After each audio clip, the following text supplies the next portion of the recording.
What's up, nerds? Own Goal here. Today we're going to be doing a Tzeentch SFT. And on the most recent patch, Tzeentch got like a pretty large number of buffs. So I'm interested in trying them out, seeing how they do. Doom Knights got buffed, Chaos Knight Lances got buffed, Spawn got buffed, Chaos Warriors got buffed, Zangors got buffed, etc. You kind of get the idea. Actually, Horrors too. A couple nerfs, but like generally just a patch with like a lot of balance adjustments in the favor of Tzeentch. And I've always liked this faction. You know, they've been like an interesting dynamic faction since launch. Sometimes a little more cheesy, sometimes a bit less, but there's a lot going on. Oh, interesting. So the Chosen also got the extra cap weight treatment, and so did the Exalted Pinks. So that's pretty interesting. Both of those units have 7 cap weight now, which is absolutely no joke. Okay, so what do we want to try today?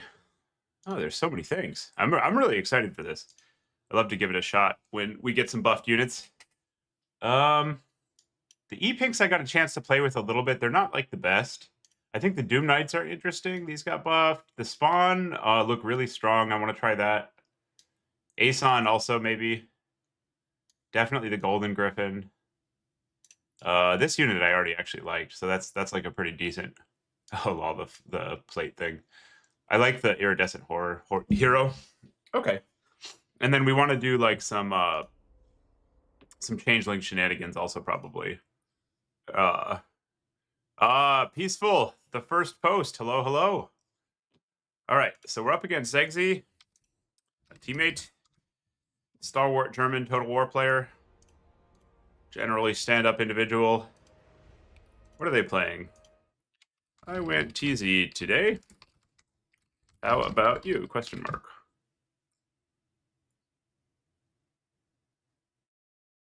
mark. The Greenskins. So at one point, this was kind of a hard matchup for us. But I think we've got some pretty good game here, actually. With all of these buffs. I wonder where the did they put the halberd? I see. So for some, I guess because of walk units, they put these buffs under walk, not under the Tzeentch roster. So they nerfed the Chaos Lord by a little bit. So these got 50. What else changed? They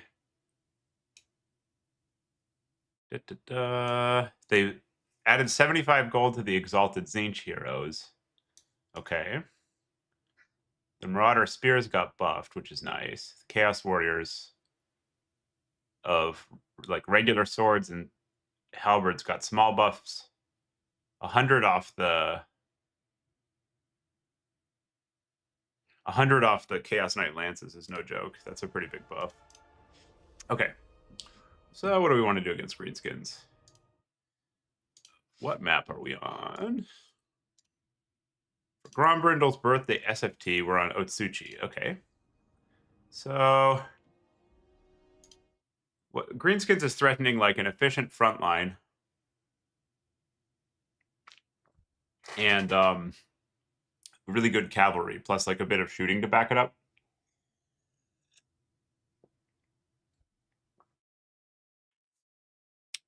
And we can do a number of things into that.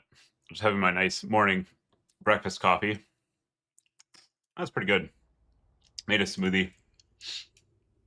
I wonder how so does this guy have the Mortis effect? Yeah, he does. What's the difference between a regular Mutalith and Aeson? So you pay 400 more. You get basically Maelstrom of Change and some stats. That doesn't seem worth it. So it spreads 30, which means it's not going to spread a lot of the time. And you're going to hear some dogs. We're babysitting like 4 or 5 big dogs. And my wife just got home, so these are some very excited dogs. Oh boy. All right, let's make a build. So the question the perennial question against Greenskins is, what's your plan to carry the late game? I kind of want to try out. I kind of want to try out this. The Green Knight, I think, is the best changeling flip. And is like, oh yeah, it's a dog stream. I should get a dog cam. Once they calm down, I'll open the door and they'll probably come in and out. One's a Great Dane. We got a Scooby-Doo over here. He's like an 150-pound idiot. Very friendly. He's a good boy. He's a very good boy. Okay, so we go Green Knight, Lord. And I kind of wanted to try... How much is the base on this? It's not bad, honestly, for a Firecaster. I kind of wanted to try out this. Oh god, 2,000 is too much. The wand is priced pretty high. I was like, the idea would be that we buff it with this, and then we do like super burning heads, but I think that's probably a little on the pricey side. Let's go a cheap caster. Let's put that drunken idea back away, but I do think we want wand. And we're just gonna cast Burning Head undercast 8 times and call it a day. Yeah, that seems fine. This will give us a little help on the front line. And then I kind of want to poke him. Is this too expensive? This is like pretty pricey.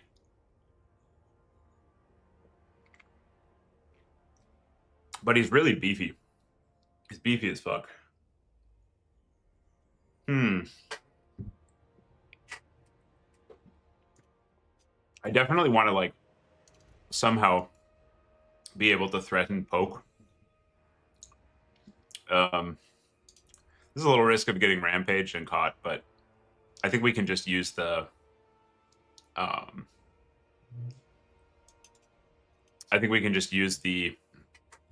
terrain and shields to keep it up under pressure. Okay, so we'll cut these. Do these beat? I don't think they do beat their cav, actually. I do want to try the lances because the unit just got buffed. And, you know, don't leave home without one Changebringer. Changebringer is father. Then we probably want some halberds on our front line. And just thinking about how are we beating the Greenskins front line? They lose. They get wrecked. Vertical cliff. They get just absolutely destroyed. It's extremely one-sided. So then we can go, just thinking out loud here. We can go a spawn. I think the spawn are actually pretty good now. So I just want enough poke to force him in, and then I want to like get good counter engages on our side, basically. Yeah, the RAR. The Sky Rays, yeah. It's a little susceptible to getting rampaged. I think the Sky Rays probably does beat their cav, though, on the reinforcement play. We need a little more front line. Maybe we only take the weird spawn, and then we go for, like, a little more early game presence. I don't think we can rep the Chosen here. Although I kind of want to try them because they just got the buff, so we'll give it a shot, sure. This is probably a mistake, but it's worth a shot. So we're just gonna like poke. Yeah. I think the Forsaken do match up well. That's a good point. We don't. This is too little cav, so we need some mass so he can't just like run through us with chariots. So I think we want some more spawn. I've got him on Green Knight as like a hard to kill persistent terror source. We'll get rid of the spears because I don't think those are good. So the spawn and the Chaos Knights are going to be our mass. One Sky Rays is not like crazy. I think I like the bodies. Forsaken spawn is pretty powerful.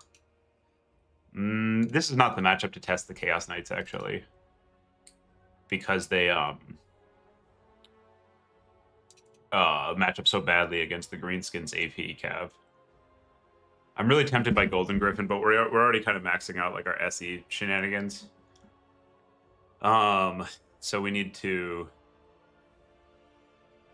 a big spider build. We'll need to tear it down with Flamer, and actually the Changeling will kick ass. Man, I really want to get a Changebringer in here, just because it slaps so hard. Yeah, we'll get one Changebringer in here. No Cav feels kind of awkward. We're gonna have to play this game really slow if that's what we're up to. But I think this might be correct. Yeah, let's give it a shot.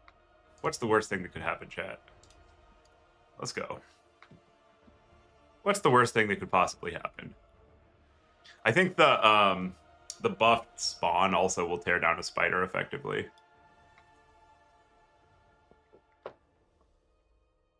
So we definitely want a lot of Wham, because this Wand of Whimsy caster is going to perform a lot better in that scenario.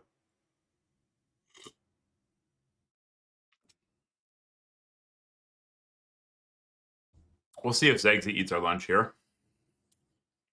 We're running an awful lot of speculative test units, so we'll see how they perform. I'm having fun today. This is a funsy stream. Should be a good time. You know, sometimes we'll like max out and just do everything possible to win, but I'm just here to play some games, see how the units do.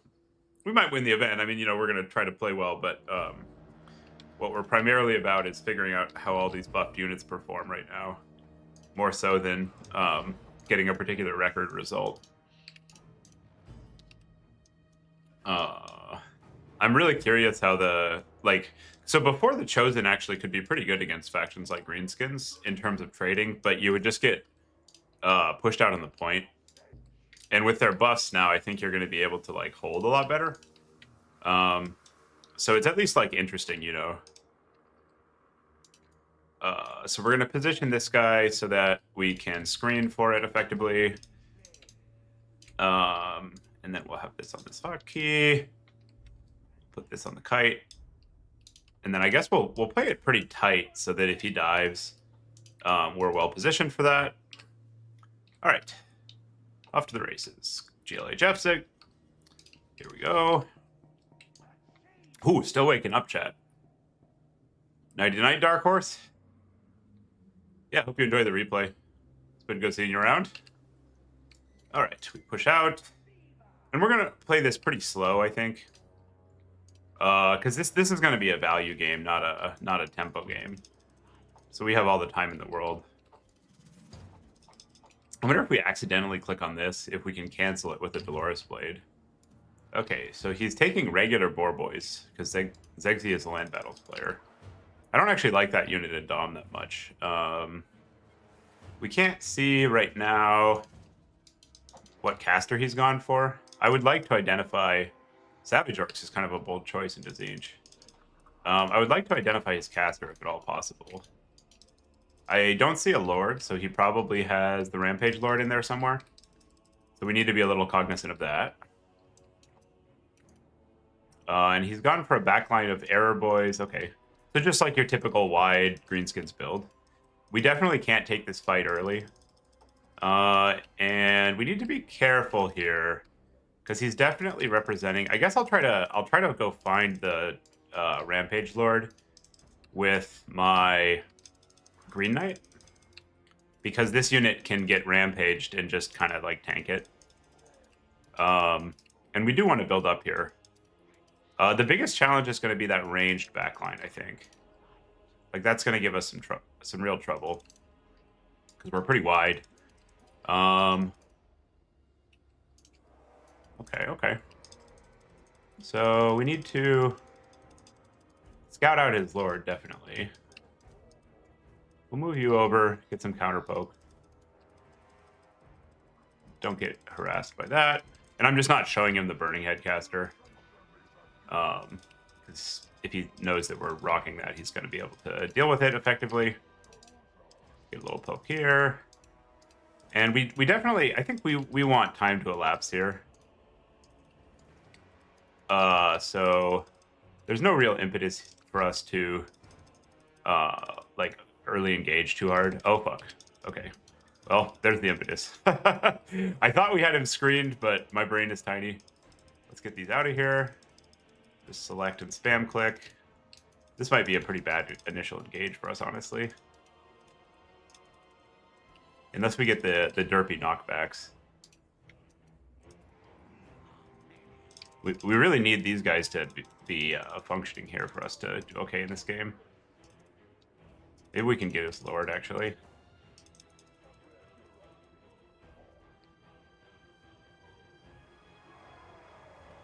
Get on those, countercharge those. You get in there, you get the Lord. You get in there. Maybe we can get one of those like tight blob fight situations. This is awkward though. This is definitely very awkward. You get out, you chase that, you get in there to do a big burning head. We're gonna need to prevent these from rolling through our front line, probably. You get back. Fuck those up.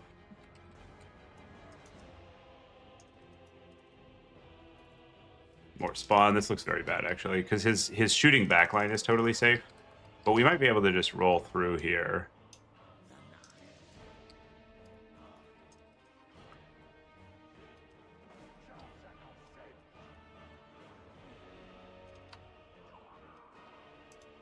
I think I need a Lord Snipe to pull this game out, probably. Because we're not going to be able to get the Cav to really roll through his backline effectively. So that's going to be a big issue. And I think this is real awkward. Because the Lord has that like stupid knockdown. Maybe just the Green Knight can do it though. We're going to try to get these out of there. We should have another cast up pretty soon here. But the Lord just kind of derps around instead of getting hit a lot of the time. You get out of the fight with the spears. We might be able to get like a big chain route on his front line. I would like that. We're looking for a good burning head target here. You guys turn around and shoot. You stay on the Lord. The plan to kill the Lord is not working. He's really derping. Man. Although we're doing okay on the trading. Not great, actually. Okay, so let's just directly burning head the backline, I guess. It's always hard to tell how the trading is going against greenskins. Because it doesn't account for like routing and stuff. But this looks bad. This looks pretty bad. So we chased his Lord with our elite anti-SE for a long ass time, and it did nothing because derps. Mild bummer. But what can you do? I think actually infantry will kill him better than Cav, because they won't get like the chain knockdown. And I don't think we can afford to bring out the Changebringer here. Maybe we can, actually. I wasn't keeping track of how much of his casts we expended, which I probably should have been. This needs to get out. You go in there. You turn around so you don't get rear charged. You can definitely grind out greenskins sometimes with like terror. But the safety of his shooting backline is proving to be a big issue here. I probably need to somehow get multiple things caught up in one of these.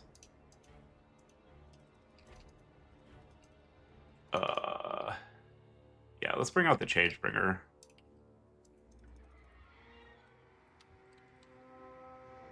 Yeah, we don't have the time. So we'll just go for whatever we can get. See if he's paying attention back here.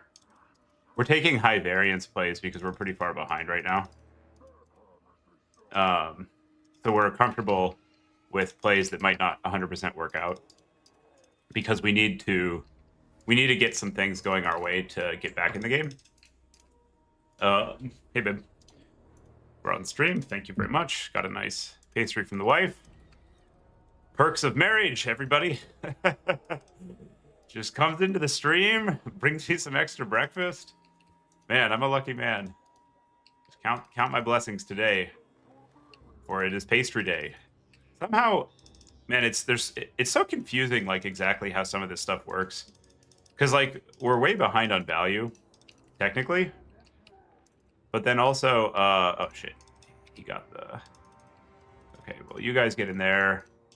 Apply pressure. Yeah, he's like the 5-alarm Awuga Siren on the Changebringer. Which is unfortunate, because it's probably going down. Although it'll be... Oh, baby. Oh, get out. Okay, out. Oh, maybe we can get a chain route here. Fucking sick. Okay, so we put these on guard mode. We run them out. We fly back up. We try to turn around. It's derping. This is kind of sick, actually. Oh, get out of the burning head. No collateral, no collateral. And we need to start paying a little bit of attention to the objectives, I think. The Changebringers need to run. You route this off. You try to get some hits on that. Let's get some more of these in. We're definitely doing the thing where greenskins can kind of struggle late game against like a hard to target terror SE.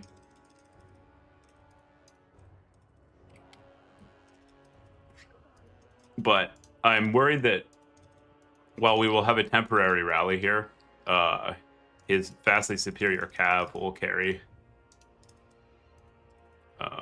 We should probably get an unsummon off in a moment. And yeah, we can't afford to be fighting way deep. We need to fight like closer up in the woods, and we need to keep this point. Okay, you don't use your ammo. So the Changebringer needs to carry. I think he's either used all or almost all of his Lord casts. You get over there, try to route those. You unsummon.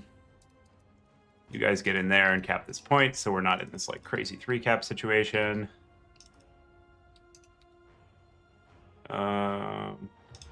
We'll try to get one shot off there. Where can we? We'll see if we can get a double. We'll resummon these so that we don't have unprotected mass. You run out. I think the hits we're taking here are from this caster probably. We do need to cap like right now so that we. Okay, we'll run these pretty far back so that they can play a backfield game, and we'll try to recap. The Green Knight is uncontestable, I think. But we have to be really careful that he doesn't just cap this point. Okay, so we don't need to 3-cap right now, so we can play off our 2 points. Let's go get some value here, because he doesn't have cap support for these. And he's making a play for this point, so we need to get the Changebringers up here right now, I think. Fortunately, he's diving the Poppy Boys, which are going to pop and kill his cav. So we don't mind that. And we need to just dump ammo because he's wiping the... Oh, these are slow. He's wiping out these guys with his spells. So they're not long for this world.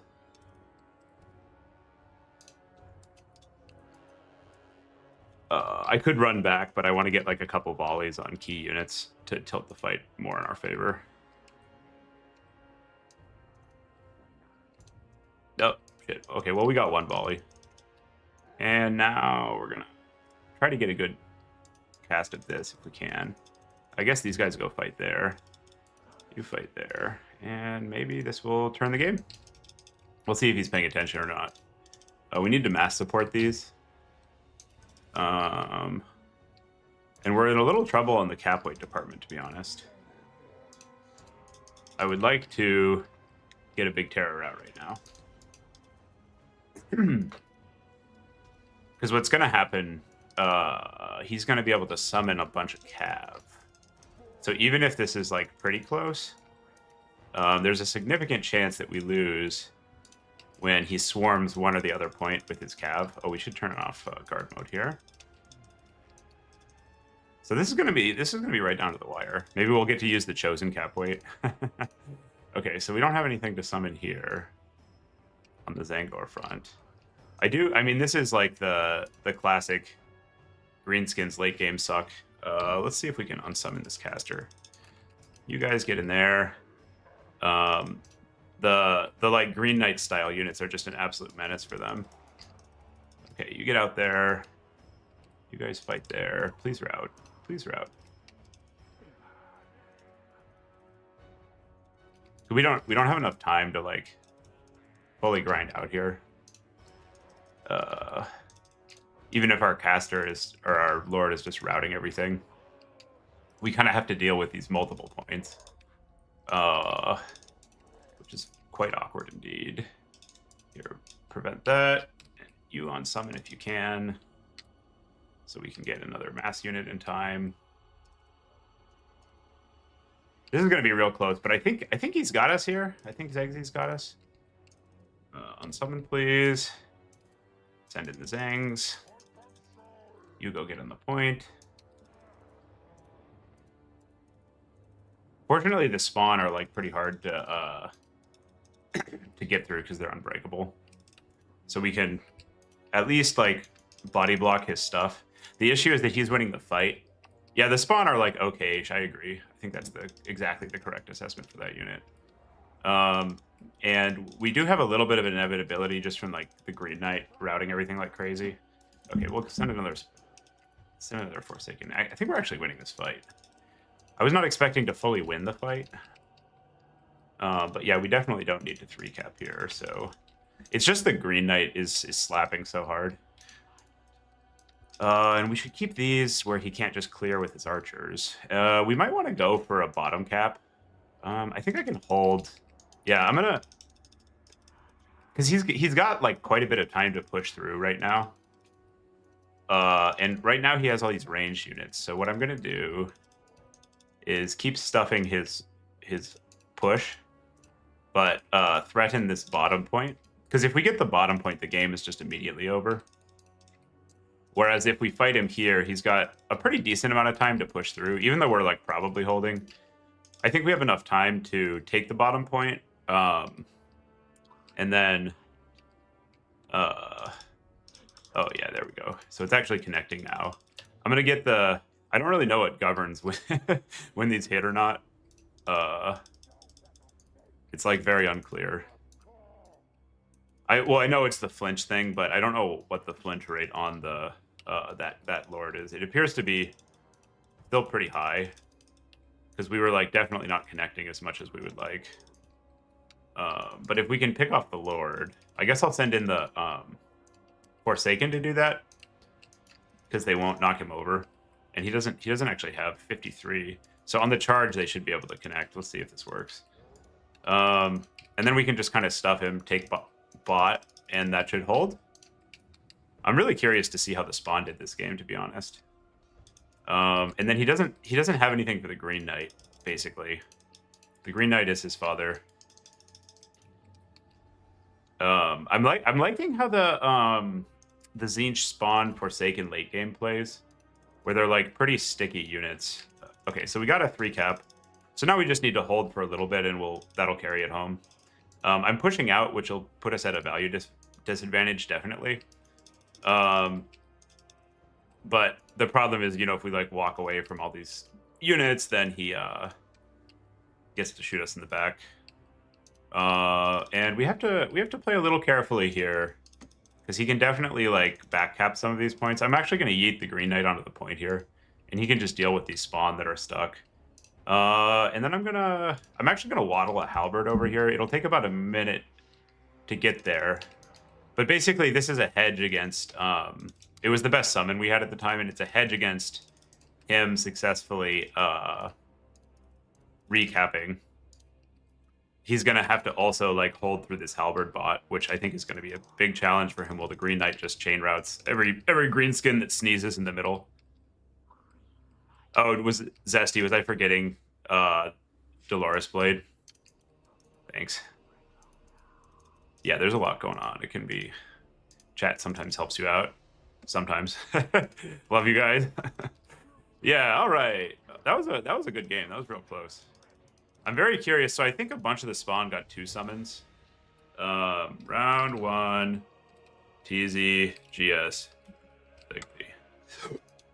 I'm really curious to see how the spawn did. I think the Green Knight just absolutely kicked ass there. That was definitely our saving grace. So he got not the most value, but he was invincible and he terror routed things. And he got probably like 15 terror routes. Halberds didn't do that well. Spawn actually did decently. Or sorry, the Chosen did decently. The Exalted Flamer was a little meh. Yeah, that was a good game. We definitely had to use our wiles. The Changebringer, maybe we could have microed better, but he was pretty on it with his magic and stuff. So the spawn didn't do great, to be honest, because I think this Fall Health one got 2 summons. They did their job, which was to keep the Chariots and Cav from rolling over our Zangors, but they definitely, I guess the weird spawn only got summoned once, so it did pretty well. Well, it did great. It was getting terror routes and had health left, and he was able to contain the Flamer. Just the Rar does potatoes. The weird spawn have terror. It would be crazy if the other ones did. And then Zesty saved us with the activations. Okay, so his archers fucked us up big time, which makes sense. That's why the spawn didn't do great. He was able to shoot them. So, and I think in this kind of tall build, we probably don't really want the... It's interesting that the Zangors did so well. This unit's been performing since the buffs. We probably don't want the Changebringer that much, to be honest. I think also the Cultist of Tzeentch was actually clutch. Because it contributed to a lot of those chain routes with the burnt debuff. GG, well played. To Zegsy. Thank you very much. All right. Let's put in our result and go experiment with some Tzeentch units. I'm curious what the best... I don't know if you guys have thought about this. What the best changeling flips are. Like, I know the Green Knight is... It's like basically melee units where all their abilities are good.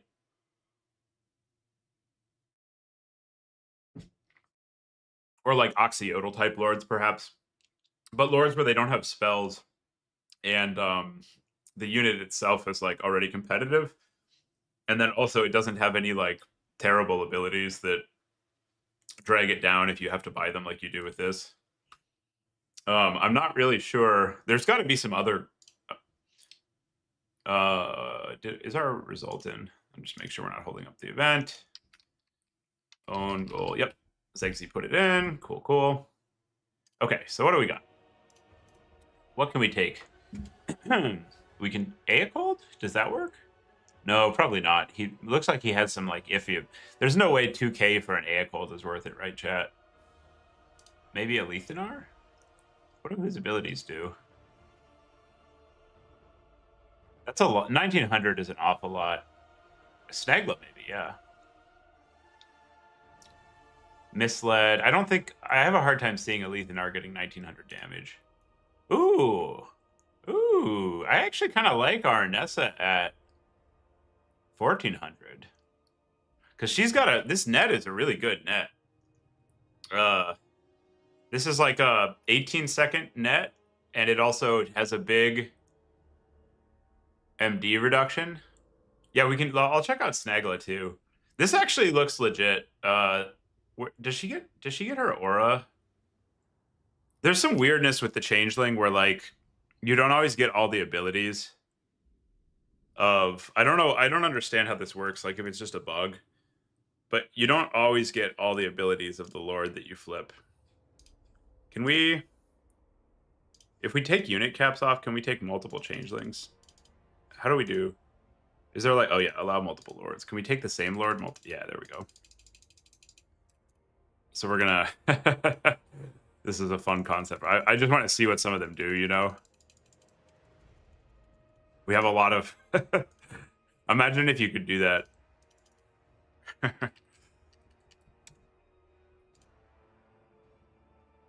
You get abilities, not items. Okay.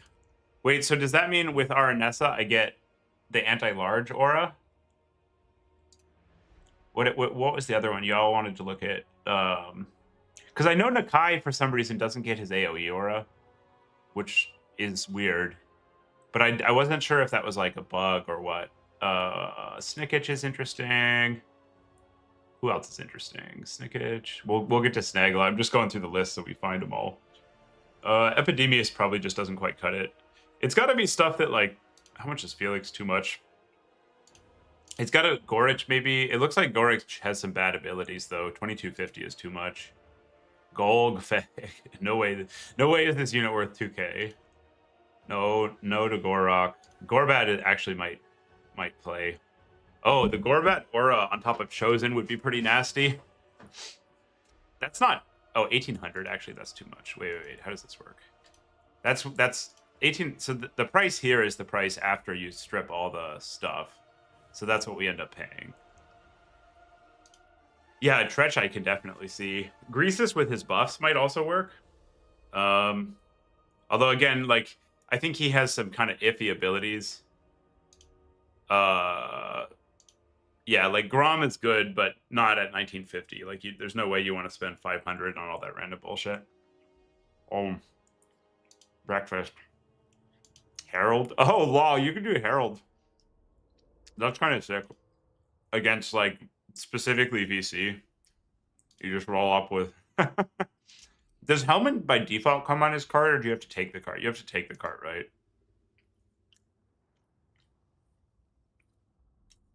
Interesting. Kairos has no... You don't get... Wait, do you get his spells? What the fuck? Why is Kairos 1500? Okay, we're going to take that and see what happens. I'm very... Oh, no, it's... I see. The spells are up here and the base price is here. But the spells... You still pay for the spells. Okay. Skarsnik, no. Skulltaker, no. Snagla. Oh, Snagla's too much, guys. I think there's too many items. 6, that's so much. Tamarkan, no. Torix actually might be alright at 2250. That's probably too much. I don't understand the blue scribes. Because, like, it costs the same. The blue scribes actually is probably a reasonable choice. If I get a matchup where I feel really favored, I will definitely try that out. The Green Knight is known to be decent. Theodore's no good. I could actually kind of see kitted out Thorgrim as an option for, like, big blob fights. Ooh. You know what? I don't hate Throd at, I guess he doesn't... He himself is not a Molder monster, so this ability does nothing. But I don't hate this at 1500 otherwise. It's like a decent fighting aura. Blue Scribes and Festus, interesting. Isn't Festus... Tzeentch probably costs too much. Isn't Festus pretty pricey because you have to pay for his spells? Interesting. Footwolf Rick with his full kit is pretty funny. Okay, so I'm definitely interested in the Blue Scribes. I'm interested in Sisters of Twilight. Maybe Nakai. Definitely Oxyodal, actually. How does the... Festus for blob fights interesting. Doesn't... Oh, thanks, Eric. Beautiful. Beautiful.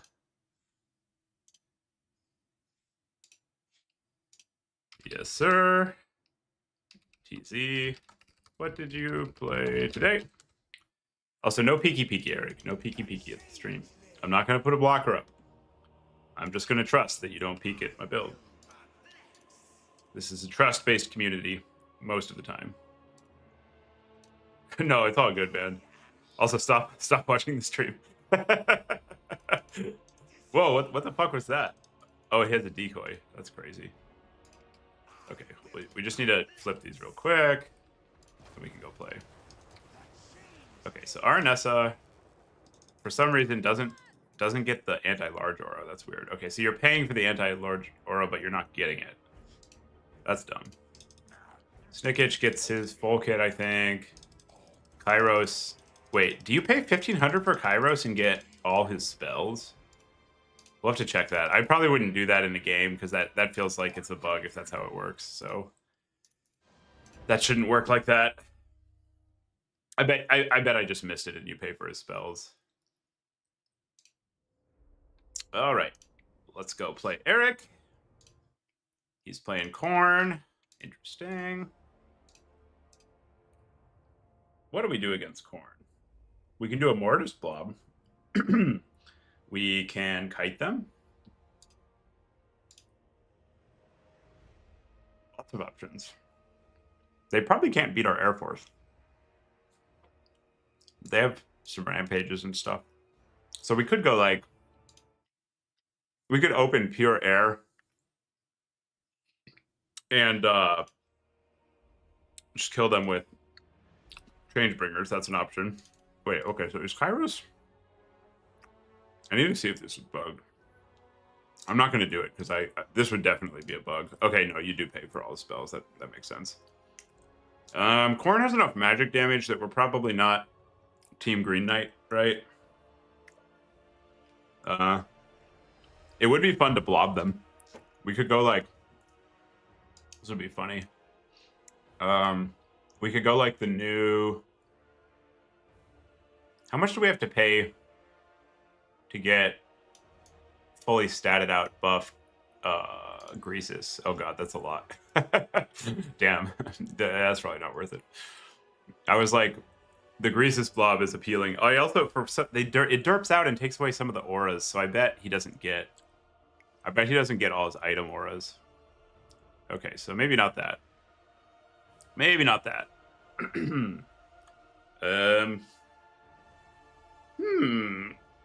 What do we do against Khorne? So air cheese, kite, just beat them in melee are some options. Or like some degenerate blobs. What's the map? If I think we outskill our opponent, I kind of like to Golg. I could see Golg, probably not for Khorne. What map are we on? We're playing on Bordalo, so it's not like the best kite map ever. Maybe we do just like very light kite. What you used to do in this matchup, right when IE came out, was like a melee build. Ability, I don't understand abilities, but not items. Like what is that, like where the thing is in the selection that decides which is an ability and which is an item? I kind of like just playing a defensive game and like poking them with blue fire. And then building up some army abilities. That sounds appealing to me. Yeah. We need something to deal with the potential for Kolek or no balls.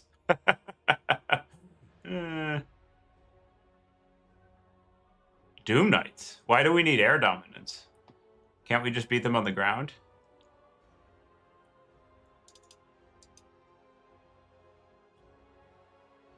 How well? I bet these guys actually probably do okay here, huh? Yeah. Let's go just like a little poke. So we'll like contest the middle with like a very light poke sub-theme while we build up like more of a combat army, and then we'll win with the combat army probably. Firestorm? Harmonic is insane. Harmonic is just... We're planning on playing a pretty slow game.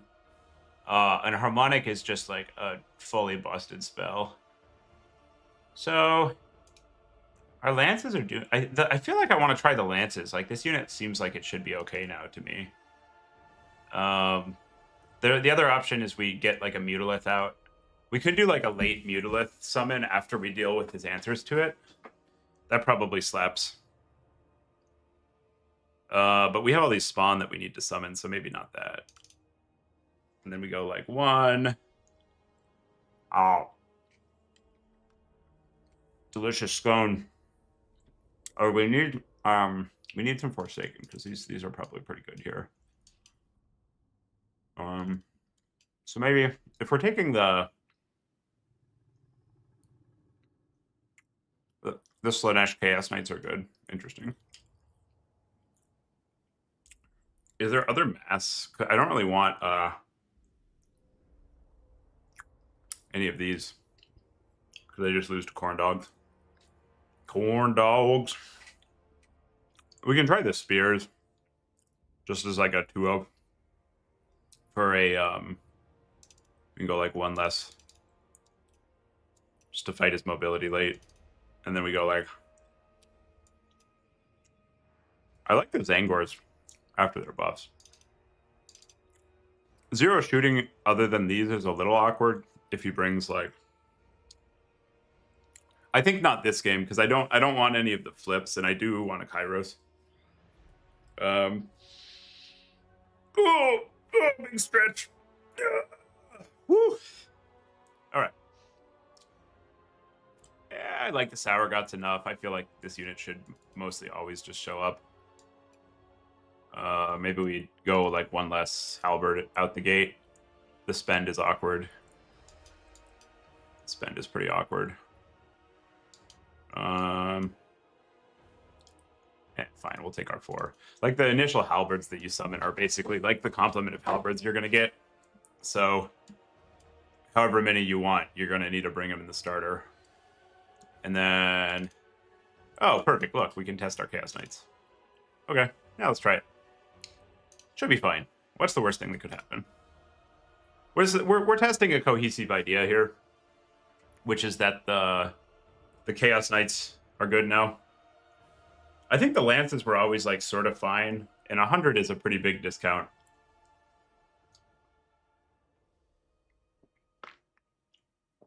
No Changebringer this time, waiters. I think that's a valid build in this matchup. But if you take the Changebringer, you need to commit to air dominance. So it's just a different build. Like the synergies are different.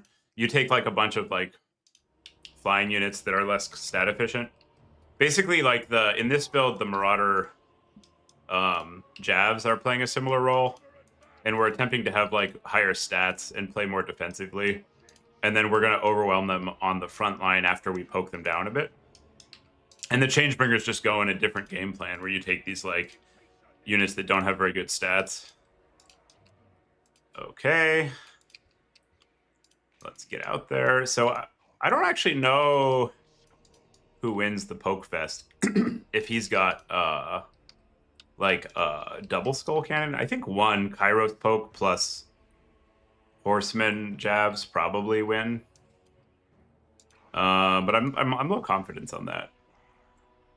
And we don't really have that strong of a desire to engage here, because like Khorne isn't actually getting any benefit as time passes. Okay, so he's got axes, which are not going to match up well against jabs, and we'll consolidate our jabs because he's brought them in position. And then the Sour Guts is going to be our first summon priority. We'll just do... This is actually like a heinously bad matchup for his units, because we have shields, and our units fire better. I'll summon that, run it out. He does have one more, but we're still going to just like absolutely pick him apart with this matchup. So we just need to take 1 point so we don't get too far ahead, and we'll use Kairos to sponge if he's not like manual targeting. Looks like he's doing a good job of that, actually. Credit to our opponent. Because Kairos is functionally invincible in this game. He doesn't have any flyers to harass him. And we're not going to engage. If he wants to fight, he can fight on our save point, basically. We want to get plenty of time to build up Tzeentch abilities. And we're running this out here so that we don't have to recap into his unit. This guy's out there. Some javelins off. Even though we've got the shields, you know, we still want to use good dodging practice. He's summoning a bunch of... Are these flesh hounds? Okay. So We're not really hard up for mass here. So we just want, like, anything, really, to... His build is going to not be able to beat Forsaken right now, I think.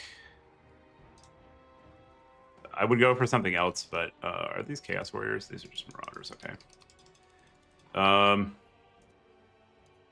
Yeah, we'll just summon some stuff. We'll play it slow. So he's got... Is this on the Blood Throne? Yeah, it is. Okay. So we are going to struggle against his Blob fight, I think. That's the main thing to be aware of. What I would actually kind of like to do here, now that I think about it, I don't want to fight the Blood Throne in the mid in like a real tight blob.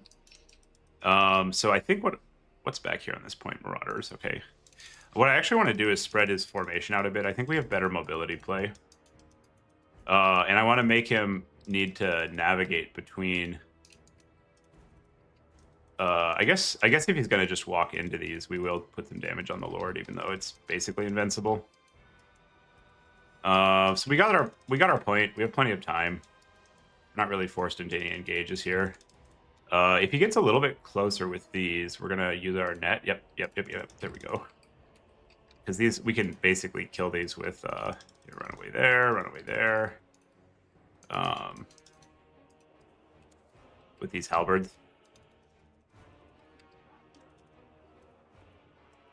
Yeah, he got a little overcommitted there, so we just went for it. You get shots on that. This Lord will fuck up our guys. I guess if he's going to do this, we're just going to push mid. Yeah. He'll get value, but probably not enough to justify being all up in our spawn. And we're pretty happy to, like, run into mid and take it while that's going on. Got some lag. That's fine. I guess I'll summon this so we have some mass, so he can't just run totally haywire. If this catches that, it's going to kill it. Okay, Kairos will chase those. You guys push onto the point. You can fight a Khorne. That's not a bad matchup for you. And if we can, I'm interested in getting some Chaos Knights out. Oh man, he's going ham. Okay. Okay. He's going balls deep. All right. All right. We take those. This is gonna go real bad for him. Fighting at our spawn like that is not advisable, I would say. Yeah, you countercharge that. You go fuck those up. Sandwich them. Spawn. Oops. Shit. Run. Oh, he's going to get a pick there. Oh, well, we were being inattentive. That's fine. I think we were actually paying attention to the important things. And we could actually probably start... Oh, let's get Kairos out of there. Oh, that's one way we can lose. Fuck. That's funny. We're like looking at one side of the map, and then we're like looking at the other, and we're like, oh god, that's fine. Kairos is a bait. Attacking Kairos is never good. He is so damn chonky. It essentially doesn't work. And our Chaos Warriors should easily dominate the Khorne over there. And I think I want to summon probably the spawn are actually the correct summon here, to be honest. But I think right now we actually just want to start working down his Lord. Probably the spawn are the correct summon in this situation, but I wanted to try the Chaos Knights, so I'm going to bring those out. Are these faster? How fast are these fuckers? They got 90. Okay, yeah, so the Chaos Knights can't actually catch them. That's good to know. Cannot. You get in there. You get in there. This looks pretty good for us. You turn around and fight those. Actually, let's net those. Yep. Good shit. Go screen those.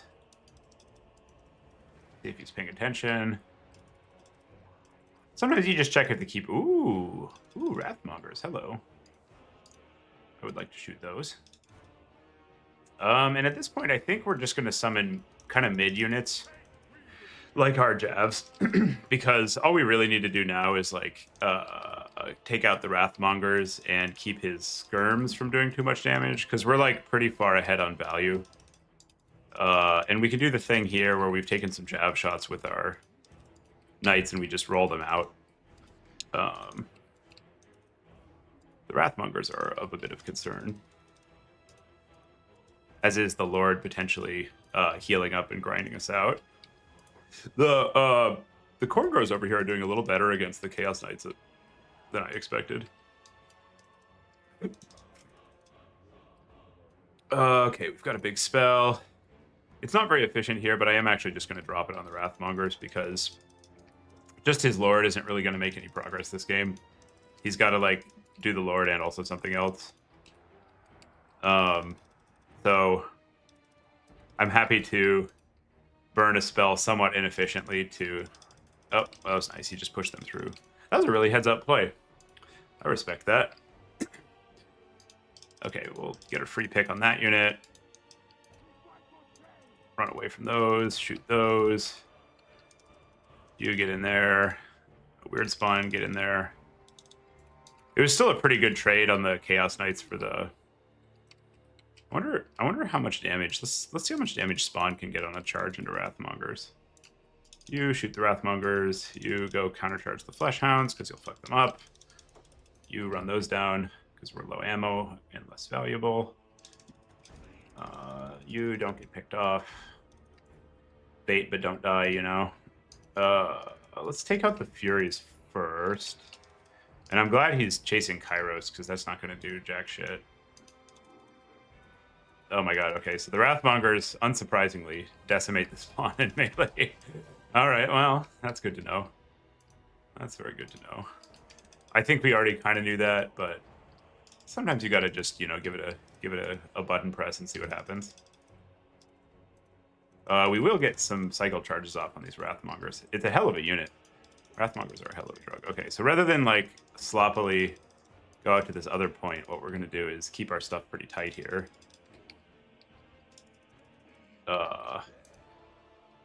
Yeah, let's keep it tight. Keep it tight. And I can actually get some distracting hits on his Lord, I think. You go try to finish that off. See if we can get those spread out so we don't get a big Sword of Khorne, because we're at about Sword of Khorne o'clock. Okay, you cycle charge the Wrathmongers. We'll get another Chaos Knight out. Lord, get out of there. Oh, shit. Okay. Melee units countercharge those. Knights go in for a couple seconds and then are going to leave.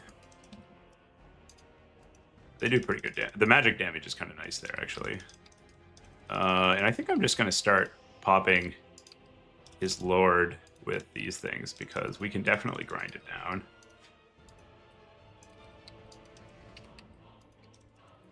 There, get a hit there. Where are our lances? They got chuckled somehow. You run out. You countercharge those.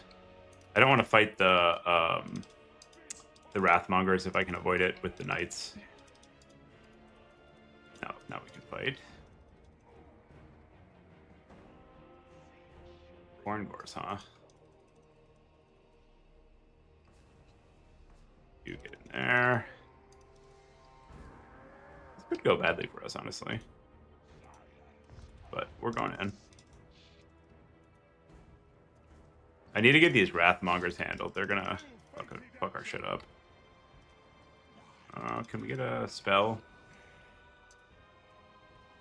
The Khorne Growers to deal with large and Wrathmongers to deal with infantry is kind of an awkward combination. It's very strong. Okay, Knights get back in. You fuck those up. I guess we just want more shooting, huh? Sure.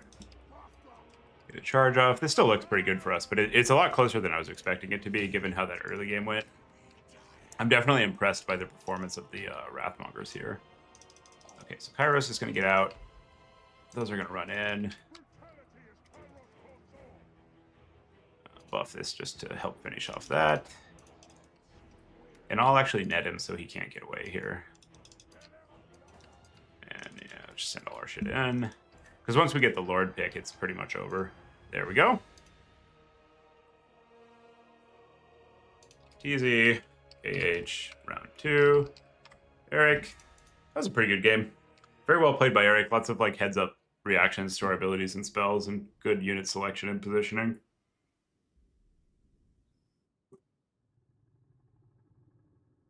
The Jazz kicked ass.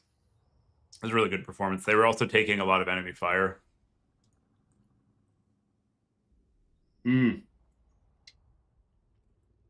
Yeah, true on Raksha. We probably could have saved up Army 3 and then netted the Wrathmongers and bullseyed them with Army 3 because the Bombardment Center does like a crazy amount of damage. That would have been a smart play. I know smart. How did the spawn actually did pretty well, like respectable. Chaos Knights were kind of eh. Sour Guts did great as always, and the Halberd plan was fine. Khorne really kind of struggles if you just present a stronger front line than them, which Tzeentch can sort of do because they have to deal with, like, Tzeentch can do 3 things here. We can go like air cheese, we can go melee, or we can go kite. And because they have to kind of hedge against some of those, I think we have the ability to just like play Khorne with magic, which is what we did here. And that can be like kind of a challenge for them. I actually kind of like the Marauder Horsemen, to be honest. Even though they've been nerfed, they still do pretty good damage. Okay, so this is Warp Flame. Weakness to fire. And this is also Warp Flame, okay. Not bad, Iceman. We're 2-0 right now. Having a good time trying out the buff Tzeentch units. It looks like the Tzeentch might be pretty good right now, to be honest. They've got a lot of strong tools. What was he playing? Brain. Khorne. Tzeentch. Khorne. Tzeentch wins. Yeah, got a lot of really, really good tools on the roster, and like lots of recently buffed units. Overall, pretty formidable. Huh. Interesting.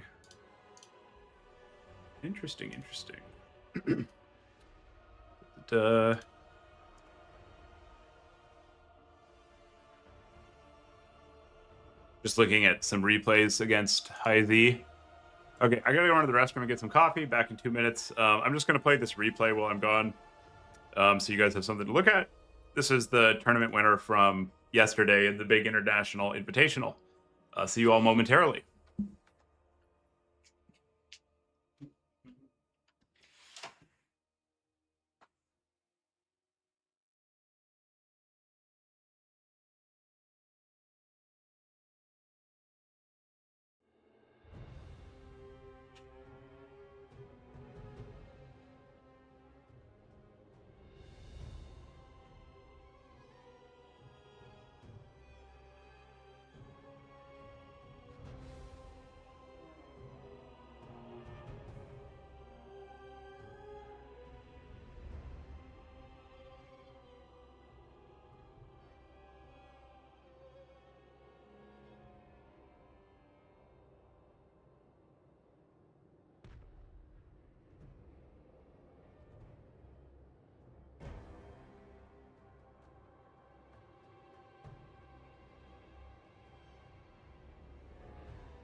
Okay, we're back.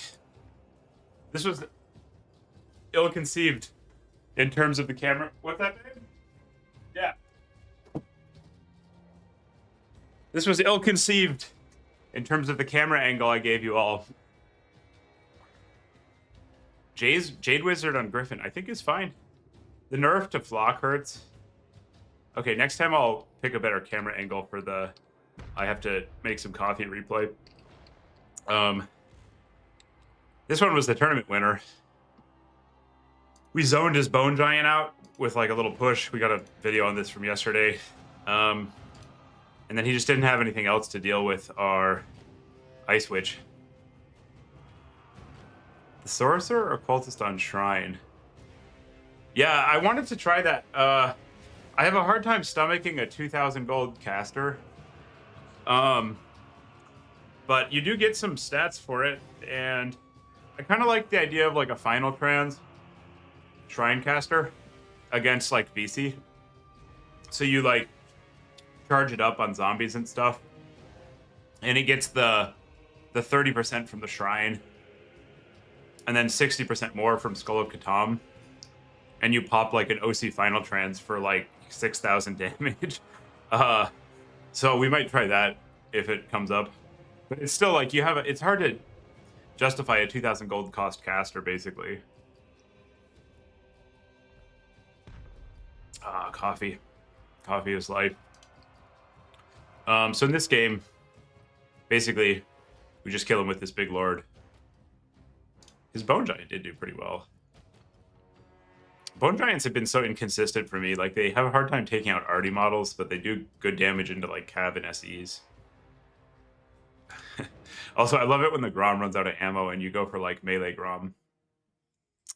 The best use case for Grom, absolutely.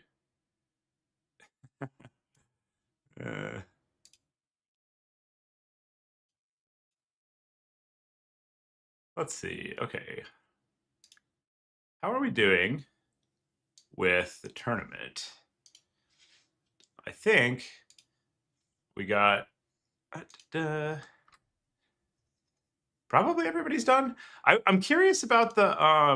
Oh, yeah, we're up. Okay, cool. I feel like the scribes might actually be good. Somebody was saying the scribes are good. I actually believe that.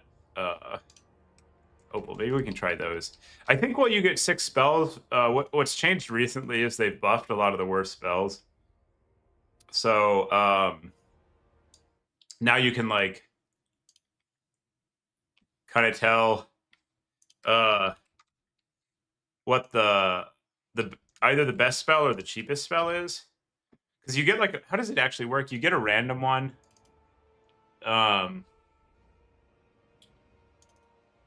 Okay, so for 1680, you get a random one. And then you get up to 60% spell mastery. The double scribes. You get up to 60% spell mastery depending on how many spells have been cast by you and your opponent.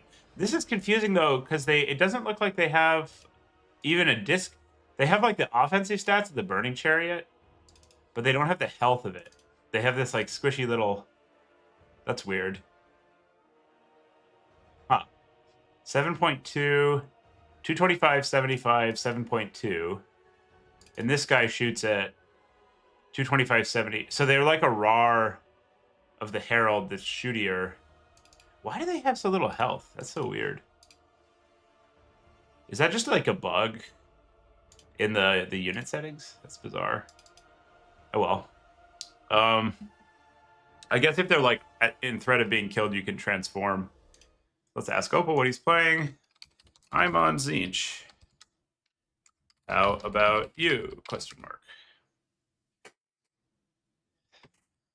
We got...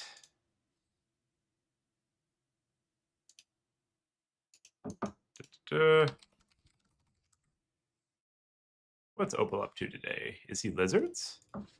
Tzeentch lizards? Ooh. That's exciting. On Chateau, okay. So hard map to do a lot of shooting on. LM. He's fastidiously building, so not paying attention. So the Lizard Cav poses an issue for us. It's pretty strong late. And on Chateau, we're not going to be getting our shooting game working. So we need to play a melee game, or maybe do some like Changebringer shenanigans. We could probably get a Needleth to work here, because it's so hard to take out units. Do the lizards have really good magic damage if I bring a Green Knight Lord?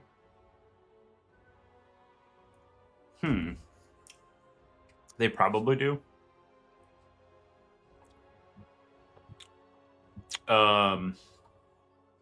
Crocs. They don't actually have that many. Their range units don't. Let's try a Green Knight. I think this map is pretty good for a Green Knight. And that'll help us late game with his superior Cav game. I think the Green Knight Lord is actually really good on Tzeentch. Where is that little booger? There he is. Yeah, let's give it a shot. And then I'm worried about his Cav. So I think we want a Metal Caster. And the question then is, do we want a Chaos Source or a Metal Caster? How much is this base? 500 base. We get like an okay melee unit. We could potentially take a Shrine. But man, is the Shrine expensive. That is a pricey. Pricey. So this kit would be like... Maybe we pop the Skull of Katama on like a key Searing Doom potentially. Seems worth it for 100 actually. So that's 800. And if we go for this guy, we get 800. So it's really just like, do we want a disc? And is the shooting better than the melee stats? Oh, he's also faster, 38 versus 33. How do these stats compare? Actually, the foot guy is not that much tougher. He's got a little more armor, but the fact that he's slower, I think the shooty man is probably the way to go. That's interesting. Okay, so we do that probably just on foot, keep it cheap. I don't think the disc is worth 400. Maybe it is worth 400. Because this means that it's going to be where we need it to be, but if he just kills it, it'll die and we'll resummon it, so I don't care. Yeah, this is fine. Okay, so we need something for a bunch of skinks. We'll take some shielded stuff and a small complement of shooting. And then we need to win the frontline fight, because I think we're playing a melee game here. So maybe like 2 blues to help screen out skinks. And then we play like... I've been liking the spawn so far this tournament. I've been impressed with those. They're blues, changeling, double scribes, boxigors, and temple. Oh, the stuff that has magic damage. Yeah. And we're fully capable of avoiding both of those. I think I would like some amount of halberds. It's a little awkward because they can get them with the banishment spell, but they're also just like kind of a strong unit. We could go cheaper, I guess, and take Chaos Warriors, but those don't play as well into the Croxigor. Like, I want something if he just rolls up with a bunch of Croxigor that's going to hang. And that. And then maybe like that. Seems fine. Our spend is wrong, though. Maybe we go 2 of these. Playing Spend Olympics. What's Chevron that? Yeah, probably close enough, sure. Although I prefer to start for just the little amount more it costs. I think you want to start this guy. Huh. How do we fry the spend? I guess we could also do like just a cheaper lord. How much is a herald? Oh, that's just like worse than the other guy. Okay, it's good to know. And a chaos sorcerer lord also probably doesn't work out pricing wise. Yeah, that's expensive. Yeah, I like having the green knight. That seems really strong to me. Okay, so we'll do that. Yeah, I want to try this unit more. It kind of adds an interesting dimension to Tzeentch that you otherwise wouldn't have. Like that, he deals with Cav well, so which is a place that you're like kind of hurting. Gives you like a strong mobility presence. And then we do need to fight their Cav late, which is going to be a challenge for sure. And we could just take a bunch of blues, I guess. That's an option. Severed Claw, yeah. I see your point. Yeah, fuck it. Yeah. I don't think it's good here, but it has something very important, which is just the right price. And as a neurotypical, the thing we care about the most is perfect spend. What if he goes like a shreddy boy? Are we just hosed? I guess we can bring one Changebringer and just reinforce it and go torch the shreddy boy after. We don't have the stuff to protect an airplay though. I guess we'll run away from it and stuff and try to win on the other points. So that means we want I'll try a Chaos Lance and we'll just micro it a lot. I think that could work. And then we'll go like maybe one less of these and something. Okay, this works. Man, we really don't have a lot of mass though. Oh yeah. We need more mass so he can't just cycle charge us with his Cav. I guess it's sort of awkward because like spawn are sort of the game in town. It's like you can do Tzeentch Sennies, but this unit is just so overpriced. So it's Chaos Knights or Spawn. Those are your options. I hope you like it, kids. Maybe one of these is fine. We can like kite out a single Cav. It's like weak on this map and weak generally. Okay, yeah, we'll try this. It's a little weak to Shreddy Boy. We would need more shooting if we wanted to, but I think he's probably not going to take that. Maybe the Severed Claw can get it done for us. We'll see. We're on the right map, right? Yeah, Chateau. How many people registered for this one? Oh, this is a pretty good turnout for like a... So there's 26 people. So it probably will be a 5-rounder. And 4-1 will be a lock for top 4. So this is not one of those like, oh, we just have some room to give. I think we actually have to perform in this matchup. Does the Soul Grinder cook? On a different map, maybe, Dangler. On this map, there's so much sightline obstruction that I don't think you really want to touch that. And he went pretty tall. Okay.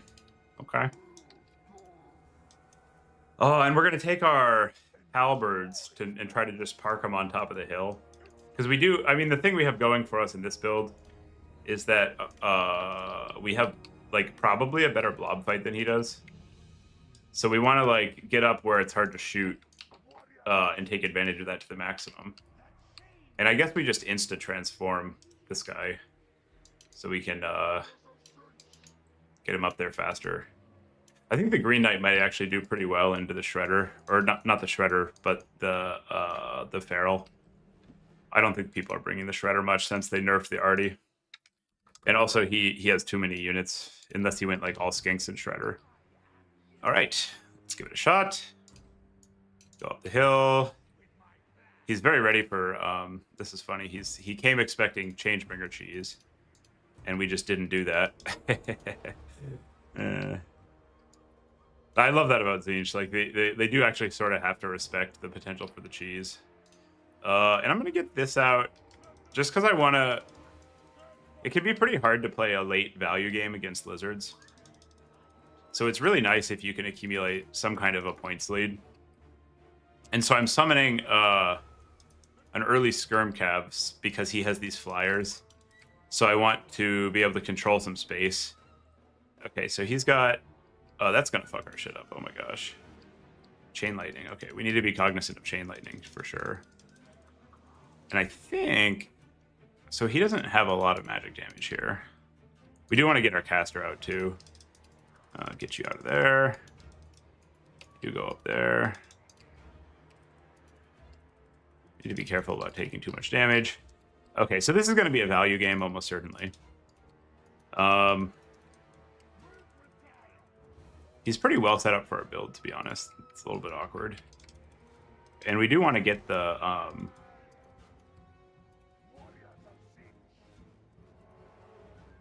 I think we can take the fights here, to be honest. I think we can take these. See if we can get his caster here. Because that chain lightning is gonna do a lot of damage to our shit. I have basically... Oh, what is this? Cold One Riders. Okay, so you go back there, fight those. You go shoot them. Maybe we can pick these off. We're not really under any pressure to move up here. Oh, shit. Get out there. Oh, God. Oh, God. Oh, no. The chain lightning got off. Oh, no. Oh, no. Oh, no. You get in there. Oh, boy. That just destroyed us. That's very, very bad. You get in there. You back off. You try to go finish that caster. You go over there. That was very bad. Oh, well, what can you do? You get in there. See if he's paying it. Oh, I really want to just... That's a pretty good trade for us, actually. I'd like to get rid of this caster if I can.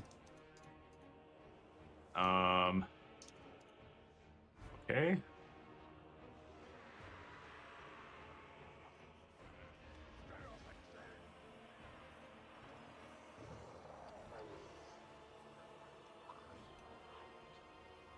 Well, let's see if he's paying attention.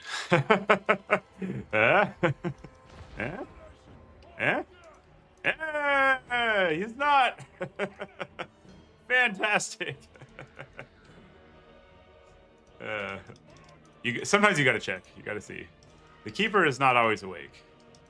The keeper is often awake. The keeper is not always awake. Sometimes you just gotta give a little checkerino. Just a little checky check.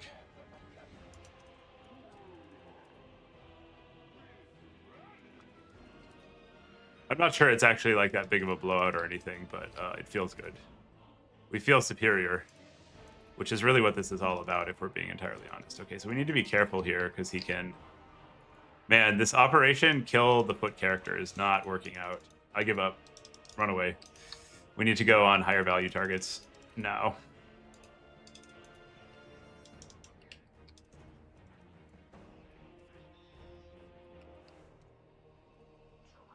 Maybe we can get it with something else. Yeah, sure. That's a pretty good target.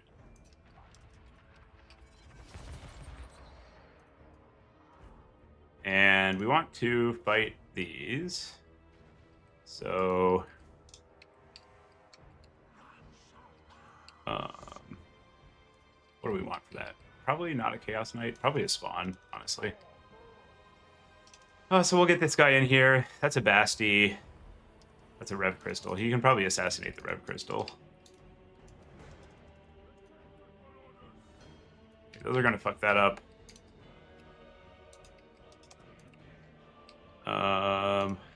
Actually, I'm going to just let those Cav do a good job for a while, probably. Because the problem we have is... we don't want to get too spread out. I guess I can just try to chase off Tic Tac with these halberds. 8. This doesn't do enough damage. It might shatter him though. I just don't want to friendly fire my shit, and I kind of want to save the army points for other stuff. You get in there. Just grind that Rev Crystal down. Oh god, the Chain Lightning is just like eating our lunch. Okay, well I guess we go for it now so he doesn't rally.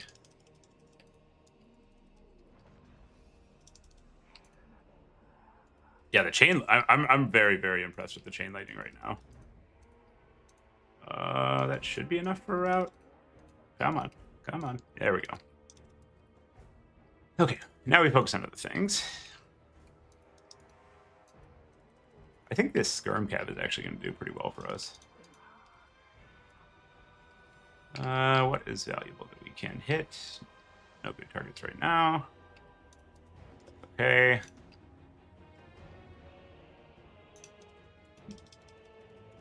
Get in there. Pretty laggy. Well. We need to be a little bit careful about the points game here. Because we can definitely lose on that. Okay, that's a good target. He might be paying attention, but oh well. Doesn't matter. Okay, we're getting some traction over there. Green Knight continuing to do Green Knight things. You shoot those. You get over there. Get a nice sandwich. Looks like his Lord is gone. That's good. And I think the Green Knight is going to go support these cab engages. Because we do want to get some mobility advantage. I think we'll be able to cap over here.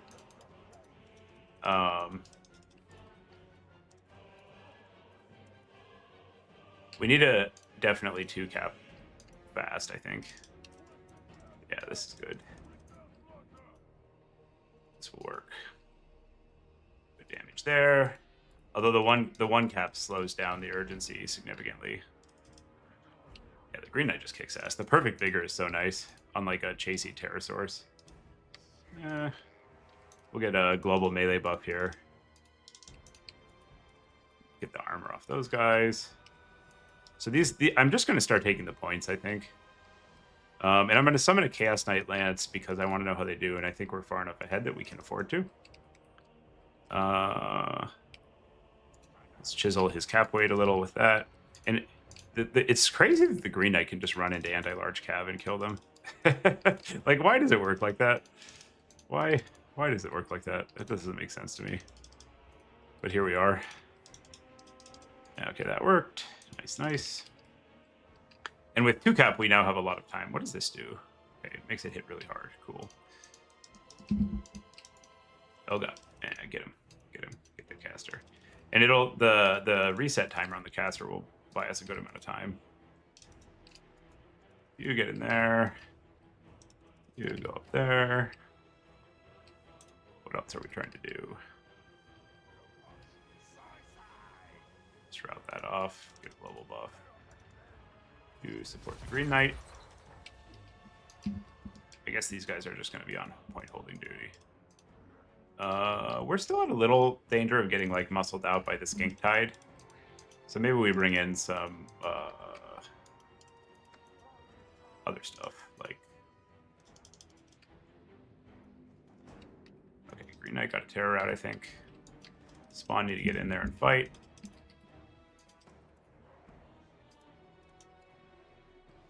I thought Red Crested were just terrible and lost to everything, but apparently not.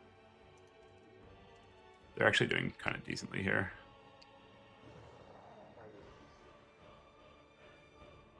They don't normally overcast, but the RAR is like a very expensive. Okay, so his Lord is back. The RAR costs enough that I am okay with that risk. Okay, you guys get in there. Summon this to fight some skinkies.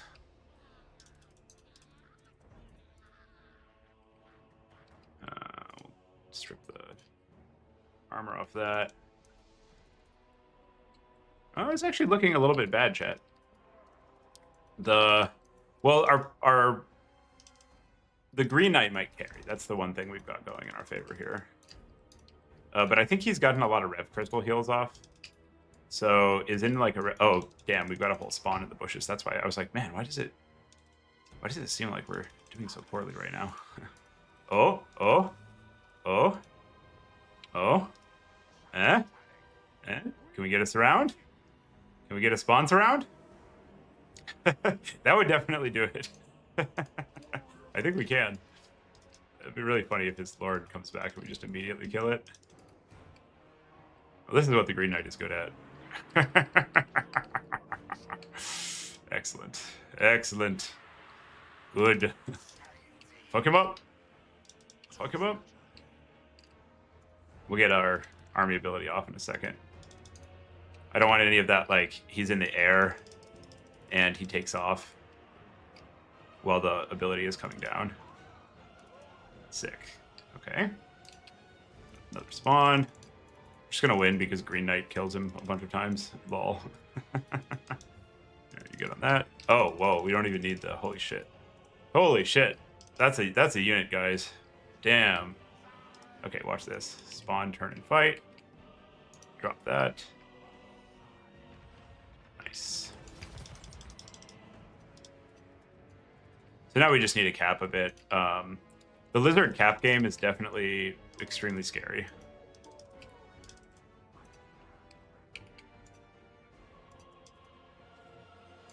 They've got all these like cheap units that are fast as all shit.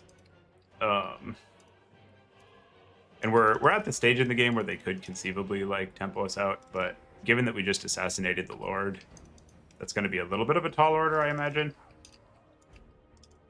We just need to be mindful and play the points. Hey, it looks pretty good.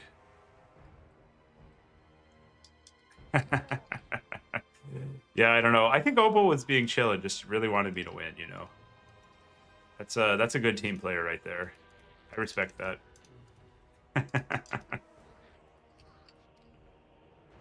Opal's just got the 1 point. I always like fuck up and don't notice my opponent's capture state. Okay, there we go. Tzeentch, LM,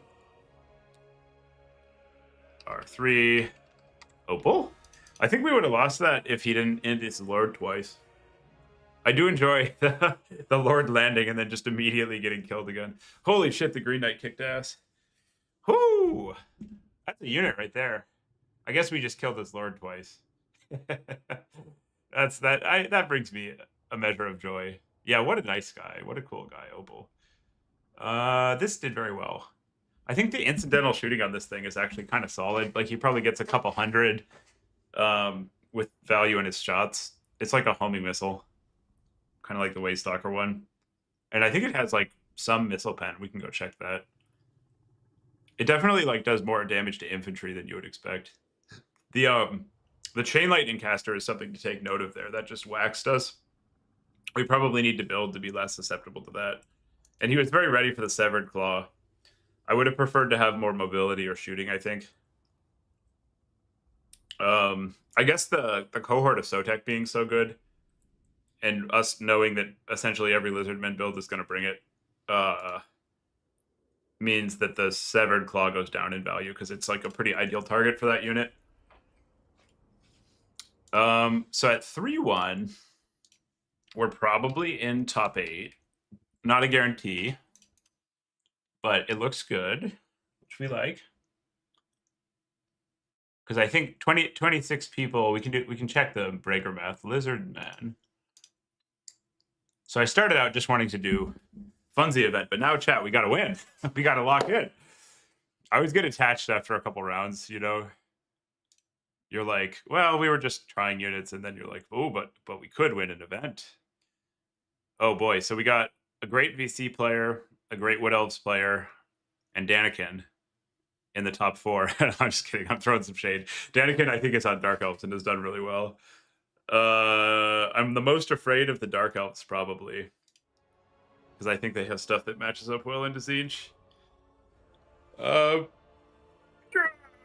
Ooh, big stretch. What do we do against Dark Elves? Are the Exalted Heroes still fine? So they made them cost 75 more. but book didn't get nerfed. This is a lot of gold for a single hero. They would need to be doing an awful lot to justify 1325. How much even is the melee lord? This guy got nerfed by 50, but is still kind of a chonker. This seems more justifiable to me than the heroes. And it's also like, it's pretty hard to, it's a hard sell to take this over the Green Knight. Unless they specifically have magic damage. So we have this cav problem. All our mobility sucks. We might need to try to play some of the SEs to help offset that, like maybe Cockatrice, maybe Golden Griffin, maybe Mutilith. But they're at like a pretty awkward price point. Because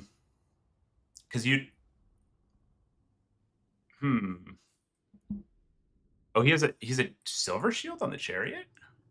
On the Oh. What the hell? No, you're right. You're right. That's crazy. Are there any other chariots like that? That might be the only one I know of. Man, that's actually pretty cool. I had no idea.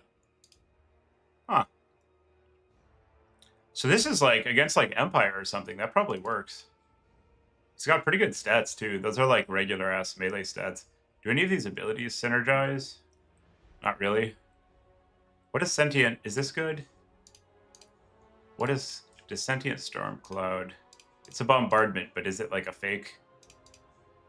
Is it like a fake bombardment or a real bombardment?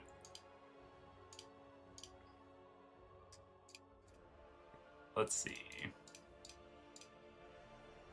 Chaos Chariot. This ability is also not crazy. It's like the Slann. It's a little weak, but it's like the Slann one, but not targeted. This doesn't seem good. So it slows all enemies and reveals stalked enemies. Oh, what? Oh, 55. I saw range infinity, and I was like, wait, does this just slow the entire enemy army by 25%? let's just check it to see. That would be so funny if we'd just been sleeping on this like insane ability. Let's give it a look. I kind of like the idea of the chariot with the silver shield against the wood elves.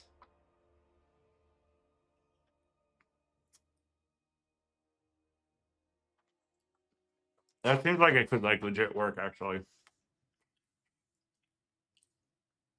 Oh man, this Khorne is some good shit. How are we doing on this? Do I have time? Figure this out. Oh, we got around. Oh, we're playing against Serika. Oh, now we're gonna like. Okay. Oh, I see. Okay, so. Oh, that's cool. Well, this is actually like an ability. Holy shit. So, you can cast it globally.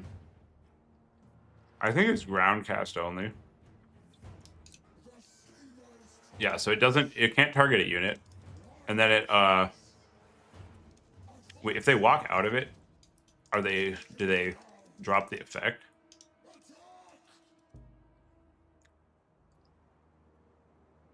Oh, I see. And this ability isn't like, you don't get to pick. Okay, so they lose the effect when they walk out of it. But it is still a big slow. And then I just want to see this once. So this is like a really ideal. He's like in a blob. Does it do anything good? It's got this little lightning cloud. Oh, this seems kind of meh. Does it even hit? Like that didn't do anything. Okay, so Sentient Stormcloud sucks. Good to know. But the overall hero looks like he can work. Yeah, I like the idea a lot. That's a cool idea, Tom. We might actually do that right now. All right, go find Serika. Hello, sir. Looks like we're playing.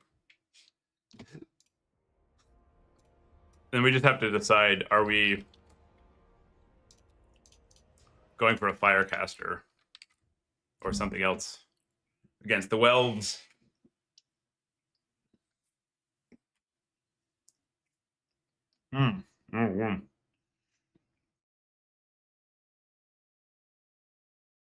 What map are we on?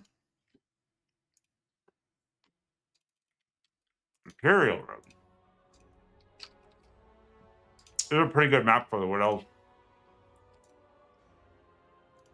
It's got good defensive spacing.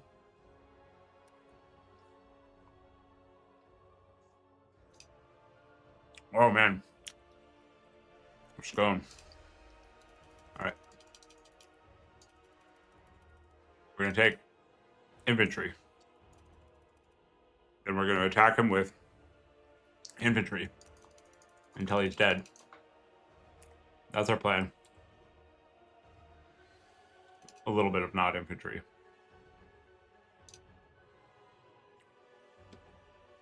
But not too much not infantry. I think I want to undercast Burning Head here. I'm a little unsure on is Gate worth it. It probably is. The one awkward thing about the Gate setup is that they tend to kill our caster. And so this makes the plan in which he dies and we get him back and send him in again more difficult. And we are going to need something for the old Wood Elf Cav.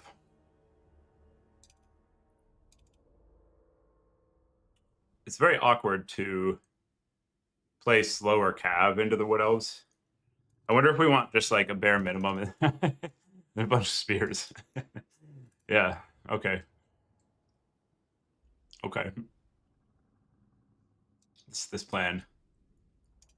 Grox. Maybe one of these so he can't just fly over us and shoot us with impunity with Flying Lord. I guess we don't take the summon because then we can go for 2 of these, which will provide us a measure of zone control in the late game. So we can't just have like a sister carving through everything. I really would like more Cav here, team. Because like if we have Cav advantage, we can run a chariot. But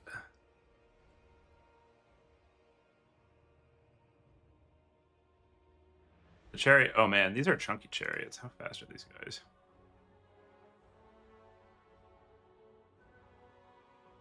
Huh. Yeah, he dies to shooting. That's good to know.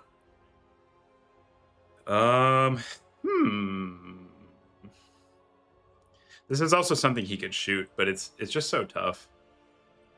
I do want a chariot. I guess this works. And I probably... Oh, God. So if he has like a dragon, we don't really have anything to contain it. Is that a problem? I also really like the weird spawns, so I kind of want them, but this is probably one of their worst matchups because the Wood Elves have good magic. Yeah, this seems fine. We'll give it a try. So we're gonna do a bit of a build-up and then push and do like a pincer and hope that works. I think it can work. The one thing that gives me pause here is the chariot and spear slot should maybe be, because I don't think this actually does well into like a lot of his cav. So maybe like we cut this and try to take some other mobility, like a weird spawn. This is probably better in that role, to be honest. I want to try it though because I haven't been playing the chariots much. And the spears did just get buffed. Plus, it's perfect spend, so it can't possibly be wrong. Yeah, let's give it a shot. Let's give it a shot. Ready, ready. Serica's got deep thinkies to do. Notes. All right. I'm going to get coffee so that I can continuously caffeinate to the maximum. Be right back. Try to predict what Serica's going to do. I actually am a little fuzzy. Like, as the Wood Elves player, I've had trouble with this kind of thing.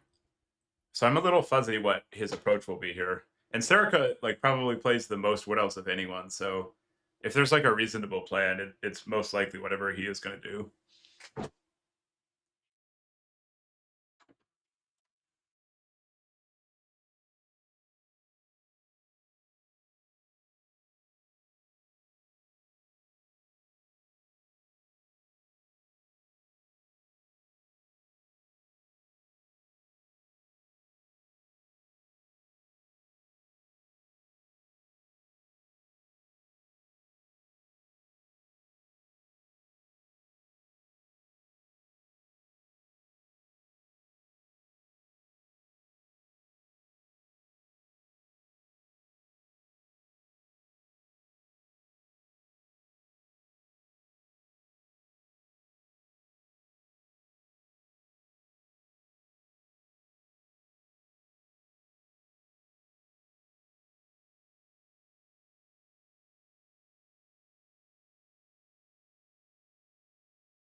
All right.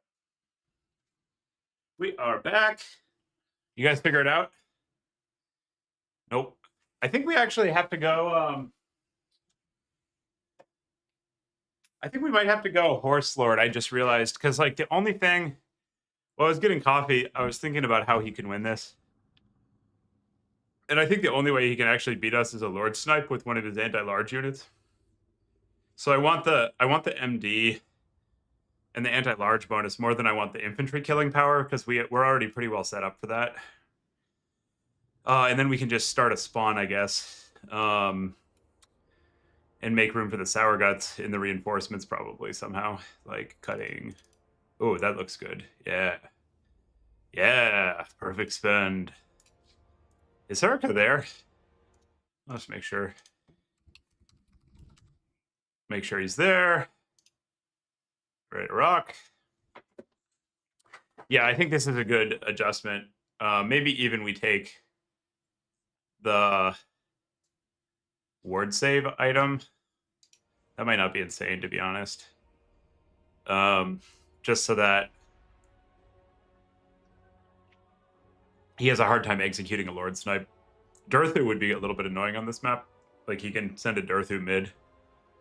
Durthu blob. It's possible we want a little bit more shooting because of that possibility. But I think I'm okay with the risk. Actually, yeah, what do we do if he just rolls up with, like, Durthu and a bunch of melee units?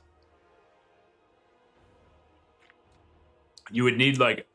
Is this enough shooting to tear down a Durthu? Probably not.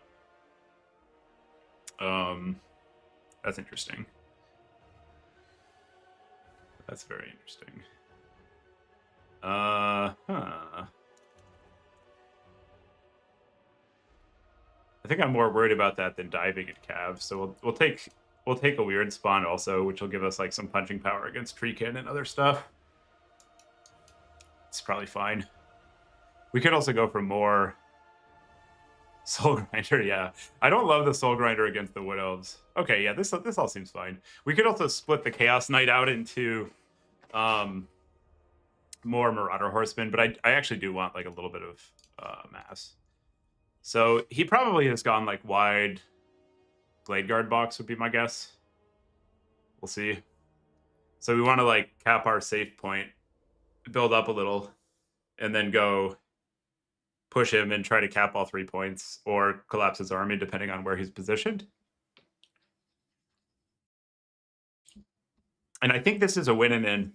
So the winner of this will be 4-0, which is probably a lock for top 4. The loser could absolutely not qualify.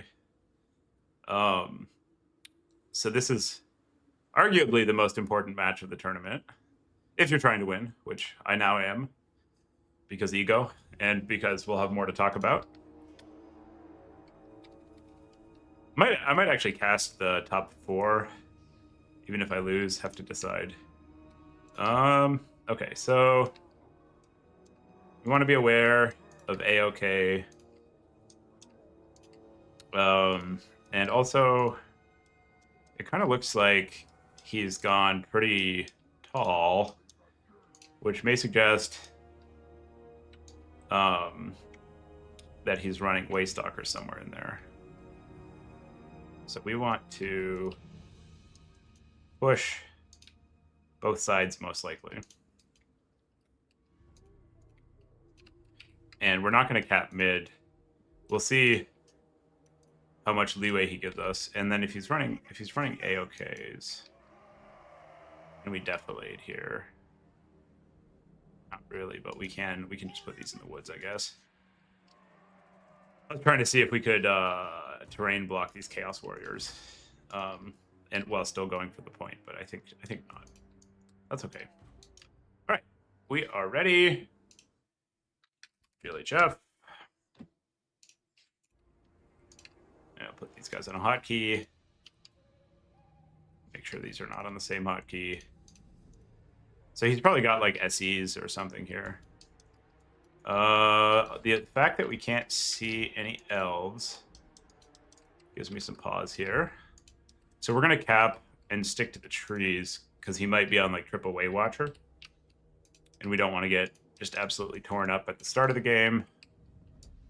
And we'll kind of waddle up our Lord through the trees where he's not going to be able to get picked. I want to get like better intelligence on what he's doing before I get too committed. Because I can't... the fact that I don't see anything probably indicates that there's a bunch of Way Watchers somewhere around here. Interesting. Hawk Riders, okay. We'll summon some ground game so he can't get a free snipe. Where the hell is the rest of his army, chat? It must be Way Watchers. Because what else? Yeah, there's something out there that I can't see. And he didn't summon that many units, so he's probably on Way Watcher Kite. So that means we want to just chill and do nothing. And probably inch some of our stuff up in where it's like real hard to shoot. And then we'll do a pincer drop on him. We're definitely getting cheesed a bit, which is fine. He respects us. Respects us enough to go for the cheddar. It is kind of funny. You get this like free advantage sometimes as like a fairly strong player people want to avoid because they take like the jankiest shit against you. And it's like not always in their interests to do that. There's just no way this is not Team Way Watcher stand. So we're gonna like pre-angle as if there's like a bunch of Way Watchers right here. And we're trying to avoid basically like, because if he's got that many Way Watchers, there's a 0% chance he's winning this game if we get to just summon a bunch of melee units. Because he's just not going to have time to get through all the silver shields. So we want to keep like a moderately aggressive position. We probably literally want to keep our Lord like in the trees. And if he's not going to go for our safe point, we can essentially just hang out here. The other thing is our Zangors benefit from having more time. Yeah, he's definitely got a bunch of fucking Way Watchers hanging out over here. We know what's up. Okay, Wild Hunters, that's fine. That's fine and good. Strong unit, but we'll play around them intelligently. Interesting. So he's like pushing. What's he got here? Oh shit! Oh shit! Oh shit! Let's avoid that. We don't want to get Lord sniped. Okay, so we can summon our caster. We can push these over. Oh, interesting. Maybe not Way Watchers. Maybe melee spam. Oh, can we get a catch on his Lord right now? I don't actually know exactly what I want for fighting this blob. If we can get on his Lord, then we can really clean up. But he may not let us do that. This is actually pretty bad.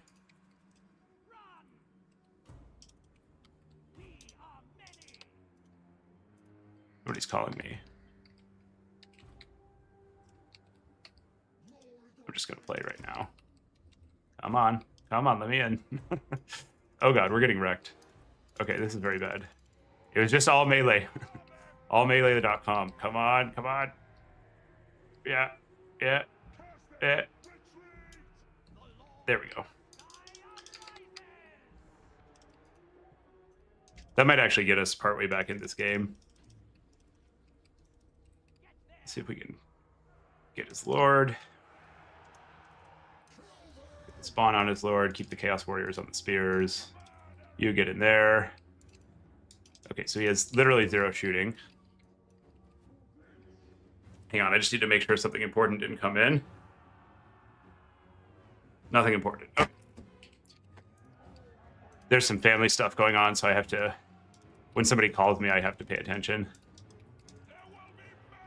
Can we get the route on his Lord? Yeah. This is a weird game. You run away. Okay, his Lord is scot-free. That's a problem. You guys get in there. You guys go get that. You turn around and fight so that wind sticks. And where is his Lord? Is his Lord on a unicorn? That's one thing we need to check. Or is it on a horse? It's on a horse. Okay, so we can snipe it this way.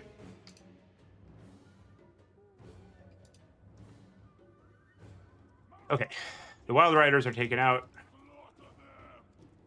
This is such a weird game. He's gonna clean up on us though in this mid fight with these. if we don't get some support out. So you run over there. You try to finish that off. Go fight there.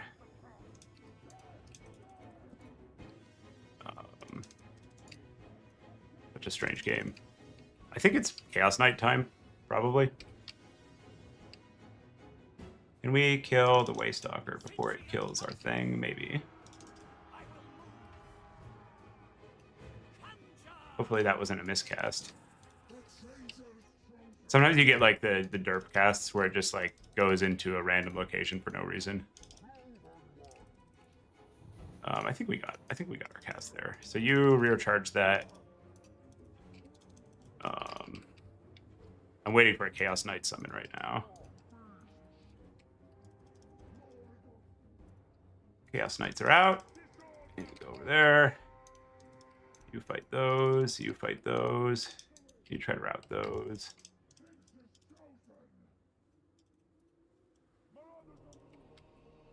You get in there. And then the Chaos Knights need to determine their targets. Glade Rider Spears. You fight there. That's all fine. We need to micro these Chaos Knights. So he killed our caster, which is fine. We will probably be able to resummon that. You kill those. You run in there so he can't reinforce. Spawn, you charge there. You get on those.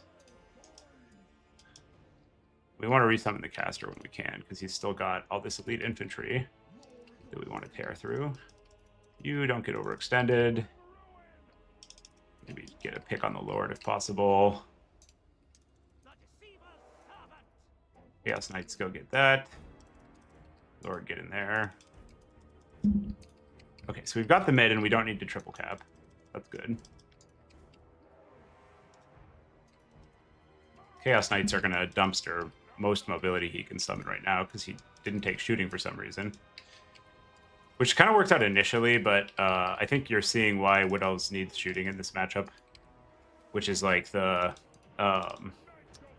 reinforcement game is very unfavorable to the Wood Elven infantry. And their cav can't really hang with the Tzeentch cav. So they like need something to come in after the initial wave. And if they don't get enough of a advantage initially, it can be really challenging for them to hang on late game.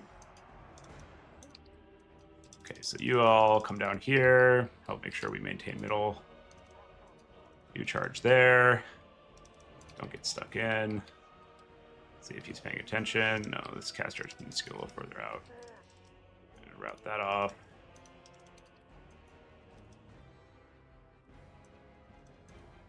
Get out of there. You go fight that. This looks pretty good. And now we're just looking for like a good target for this burning head. And summoning more infantry to tango.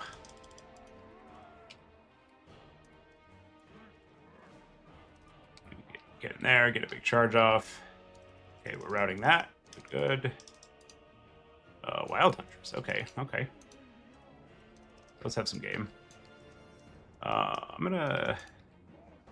Actually, I should go reinforce this fight with these. We're gonna need to take this charge, I think.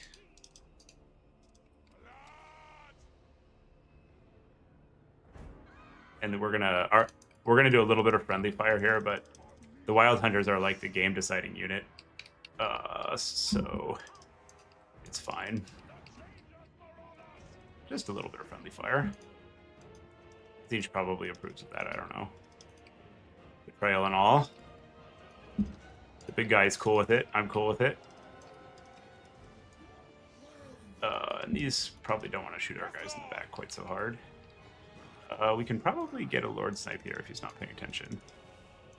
We'll get the Bombard off. Try to get a Spawn Trap. And then walk into melee with his units. Okay, this is all looking good. Unsummon that so we don't cap. And he concedes. Alright, fuck yeah. Let's update our record. I guess we're 4-0 now. TZ. What else? Erica R4. Tzeentch kind of doing well today, everybody. So our Lord did exceptionally. He was healthy. He was drawing aggro, killing stuff. The spawn actually did really well against like the melee spam. Man, Serica's build definitely like knew what was up with what we were doing. But I don't think it quite matched up perfectly because of Burning Head being such a boss. The Knight did really well. I can see why the Knight would be good here. Oh my goodness, the weird spawn cleaned up. That was one summon. They were like still healthy. They were terror routing stuff. This unit's really impressed me. I think that's one thing from the stream. The weird spawn is just like a monster unit. Let's save this build. This seems like a respectable build. GZ. What else? Yeah, they hit so hard now, Jesus. I think the Raw especially benefited from the buff. They got like 10 weapon strength and some charge bonus. And damage per 10 is multiplicative with respect to charge, weapon strength, and melee attack. And so these guys stack up. So they went from like a lot to like more than a linear amount, a lot more. And they're already pretty chunky.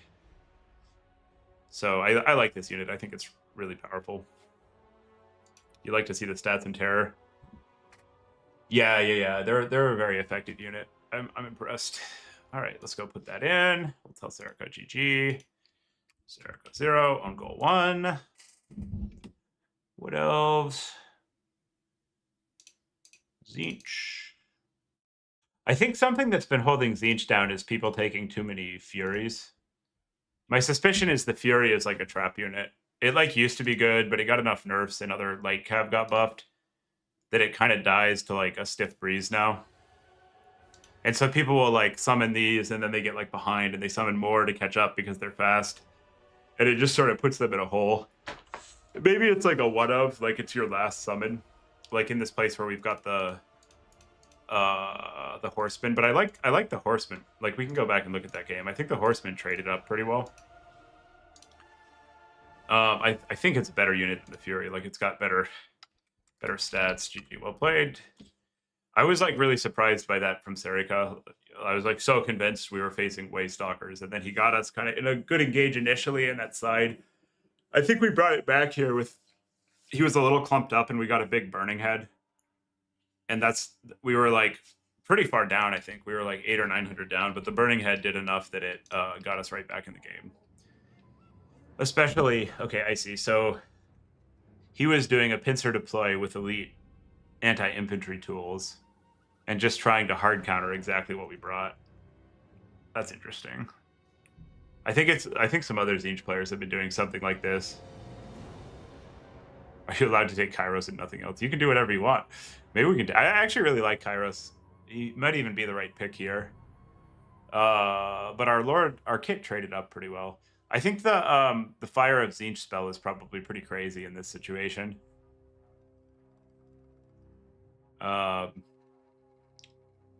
bet I can try that in a custom real quick. Oh man, yeah, we got the Wild Hunters. That was good. I think that was a Burning Head plus Jav tosses, plus a charge from the weird spawn. Okay, so his Waystalker sniped out our caster. It's good that we didn't take the summon, since we had to resummon. That cheap caster was able to just come right back out.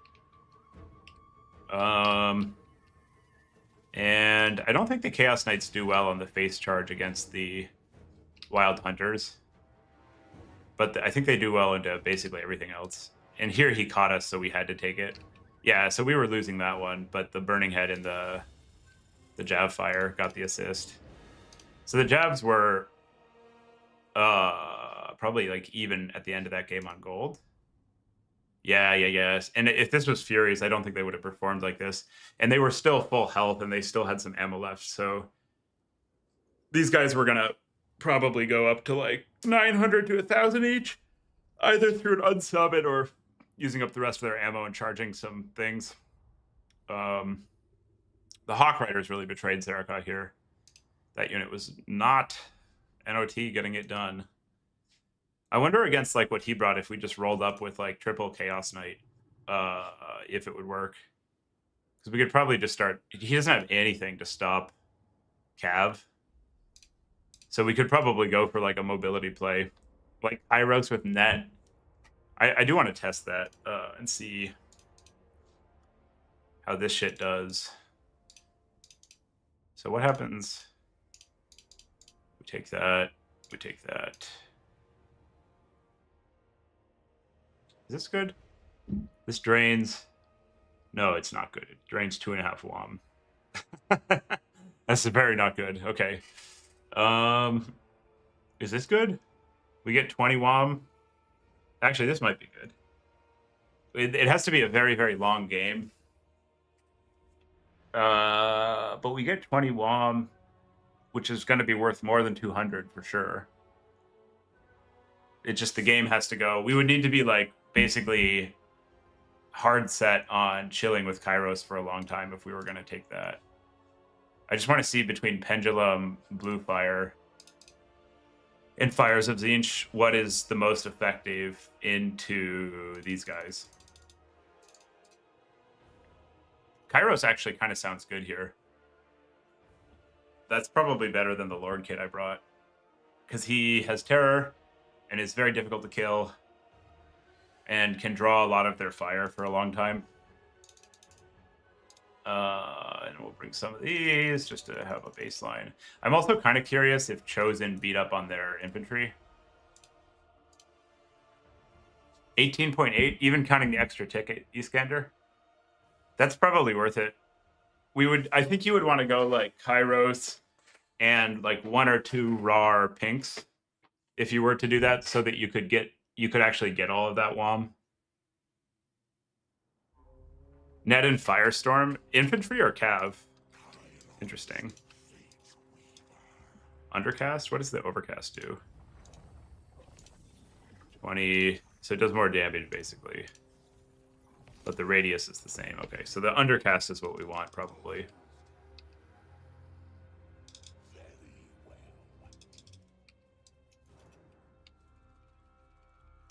Okay, so let's try this net business. So we go net, cast, fast forward, and just see what it does. That's kind of impressive, honestly. Holy shit. How did that do? Oh!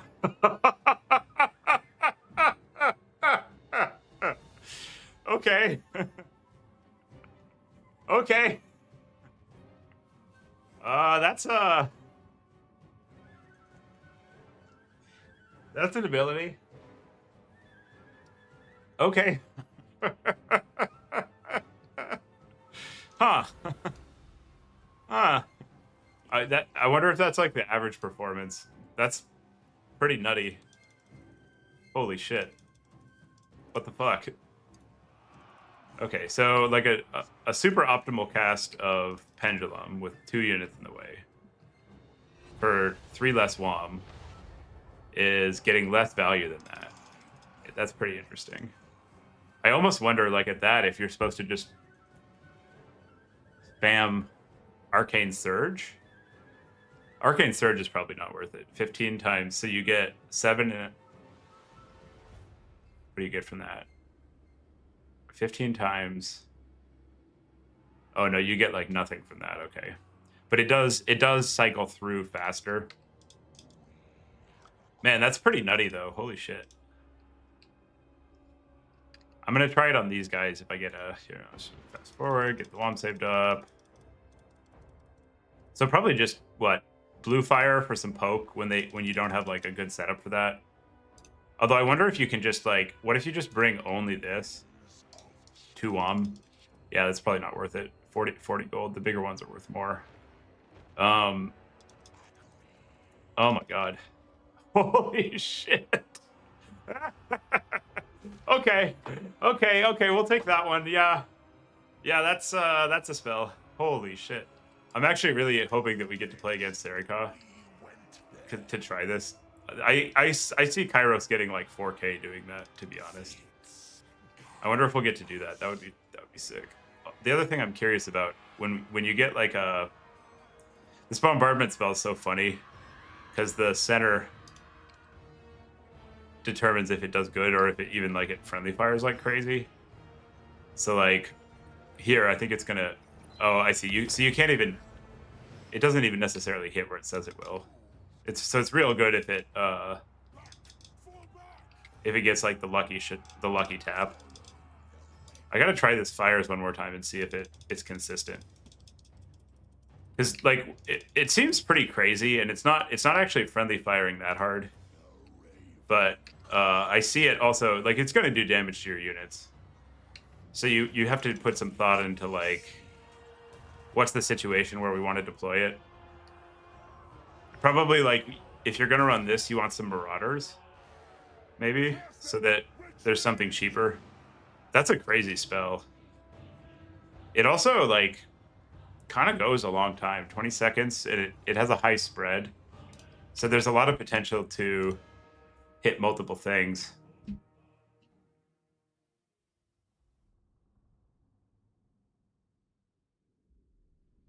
Yeah. So we could. It would be. That's an interesting idea, Gep. We could go like just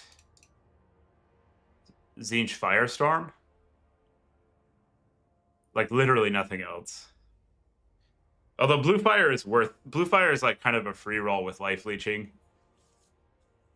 Because it does charge your abilities and it like doesn't cost very much WOM.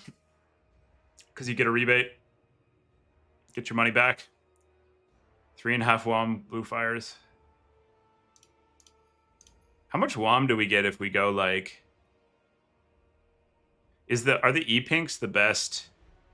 I should also make sure the event isn't just firing the next round, lol. I think we fought Serica pretty fast. I'm just caught up in this. This is a crazy spell. Okay, we're playing Daniken. Maybe we'll get to use it. How fast is our WOM? The last thing, I think we can plausibly take like these. So there's this question of how fast does our WOM regenerate with these? Yeah, Gep, that's pretty tempting, to be honest. And then the that'll charge up tier 3s probably if we just spam tier 1 over and over. I'm definitely not saying no to that concept. Okay, so with greater, oh, that's pretty good. So with greater and 2 arcane mirth, we get a WOM per 4, so we're getting 15 a minute. And then if we cast this, we get this and pop it. And we go up to 20 a minute. Well, it's active at least. So we can really torch through if we have like 2 pinks. What is it without the pinks? I'm just gonna wait till Daniken messages me because I'm like I love finding these synergies, you know. What is it if we just don't take the pinks? I wonder how crazy it would be to take Tzeentch's Firestorm with a different caster also. Like, is Kairos and all the crazy kit stuff actually worth it? The net is pretty nice, giving you unconditional targets. Okay, so without the pinks... Oh, yeah, the pinks are actually pretty good. So we only get 10 a minute, and the pinks push us up to 15 a minute, which is where we can really go degenerate. Because the other thing we could do instead of Kairos is take, like, a Melee Lord. Can Chaos Sorcerers go Lore of Tzeentch? Yeah, they can. And then we could go, like, a War Shrine. This is actually kind of interesting. Katam's also probably pretty good on that. And then what we'd be trying to abuse the... I guess this gives us more reserves and also more recharge once it gets charged up. But it's worse before that, and it doesn't have, like, the mobility of Kairos. Or we could go... Just say this spell is good, but we don't need the expensive Lord, and we just go for, like, a cheapo Iridescent Horror. Source Lord on a War... How much is Sorc Lord on a War Shrine? Chaos Lord... War Shrine. 1,500? So he costs a little more than than the other ones, and he's not bringing additional stuff to the table in exchange for that, except I guess you can bring Arcane, but Sword of Change is decent. Yeah, they're gonna shoot it. Yeah, the Kairos is pretty nice because he's a slippery goose. So this match against Anakin doesn't matter, I think, because we're probably both a lock. He's on Brett today. Cool. Okay. So we've hosted. Not bad on the XO on Brett. Road to Talabheim. Road to Talabheim. Okay, so what do we want against Brett Chat? This is probably not a matchup for the probably not a matchup for the Green Knight because they have good magic damage. It might be a matchup for the Wood Elf Flyer. I kind of imagine they would have trouble against. Let's do the Kairos thing. I wanna try that shit out. This seems so sweet. So we go Tzeentch. I'm gonna take Blue Fire because I think that it'll give us access to some shots we otherwise don't have. And is this wait? Why is he so expensive? What did I take that I wasn't supposed to? I guess we're just taking a lot of kit. Maybe do we need Scroll of? This thing is going to take a long ass time to come home. Do we need Scroll of Destiny? Probably not. Because we're not going to be using any of that WOM until like minute 8 or some crazy late point of the game. Then we go for 2 of these because we're a filthy degenerate. Bunch of halberds and some spawn. Yeah. Yeah. And against Brett, I actually like having 1 Chaos Fury to go apply backline pressure. Some of these, a couple spears probably. Our knights are ass because they'll get dumpstered by grails. Oh, I should update the record. The stream record is wrong.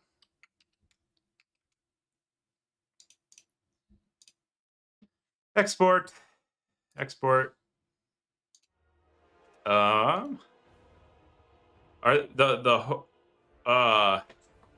These guys might be too cute, but I actually kind of like getting the WOM charging faster. Wait, okay, so with these 2, we're getting 15 WOM a minute. So we're gonna get 80 WOM in what, like 5 minutes and a little bit of change, and then Kairos will himself generate like probably another 10 or 15.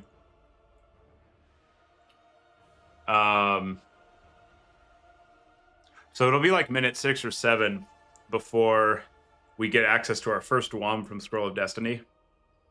And by like minute 9 or 10, it'll have been valuable, but I think that's probably too slow. So we don't want it, is my takeaway.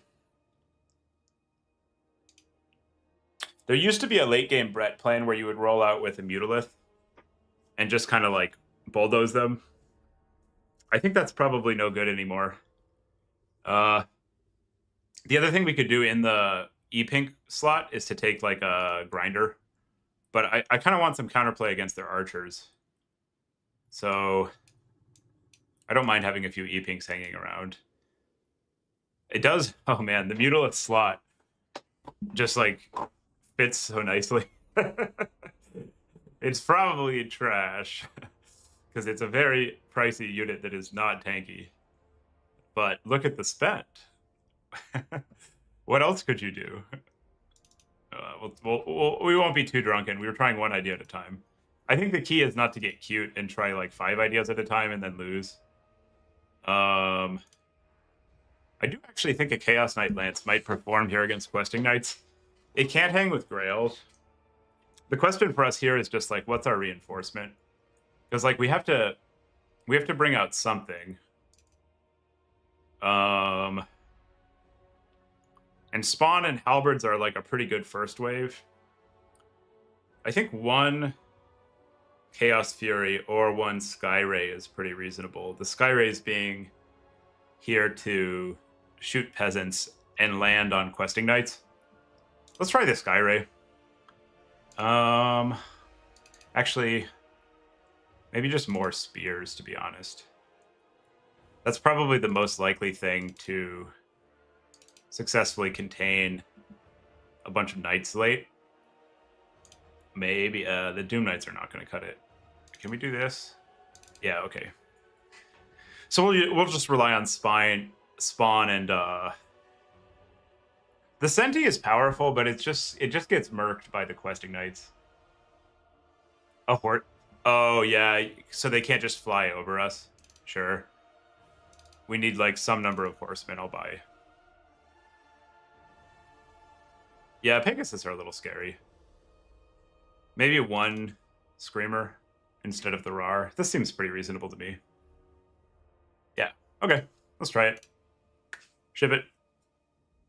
Basically, like, either Kairos is going to solo him or not is how this game is going to go. And I actually have no idea. I'm kind of curious to see how it works. I hope he's Brett and I didn't just misread that. That'd be really funny if this was like a Dark Elf game. Okay, yeah, he is Brett. Yeah, Tom, I think that's good advice. Otherwise, he can just like take his flyers and kind of like hang out with impunity on our backfield. So we want to play this as slow as possible, so that Kairos can abuse. I forget if we took blue or not. If we took blue, it helps. Yeah. So we're only going to undercast blue, and we want to play a very, very slow game here. And he went pretty wide. He's got like a full Brett push. So we're just gonna play. Hopefully, we can take our save point. I'm gonna play just like very conservatively here, and we're gonna play these pretty tight. Get these over here. These over here. And we're going to use our pinks to try to get the point while Kairos does the pokey pokes. And we'll just deploy like a little offset so we can contest and get into the points. Get these over here. All right. And if he ends up just taking the points, that's fine. We'll tell him we're ready. Ready, Jelly Jeff. Yeah, this looks pretty compelling to me, actually. I'm really excited to try this out. I actually haven't really used this spell much. And we need to remember that we can one-shot a Grail if he's got them with Storm of Fire. Like, net plus Storm of Fire will actually fully kill a Grail. I always feel like it's so weird bringing these, like, hyper-elite Tzeentch builds. Where, like, we have 8 units in the starter. Because it feels like we're taking a balanced build, but we're so balls deep on our expensive stuff. Okay, so what do we got? Lewin. Okay. Archers. Yeoman archers. Oh no, Alberic. Okay. So I seem to recall, let's find out. We'll do one little love tap on the hippos. I seem to recall blue fire on hippos is worth it. Oh, is he getting the forest landing? That would be pretty sick. I don't think so. Was that worth it? Yeah, that was worth it. Okay. He's probably just going to heal it up, but you take the poke you get, you know. And I would actually like this point, because getting points is going to give us. I guess we just summon one of these to contain. Getting points is going to give us so much more time. I was tempted to net there.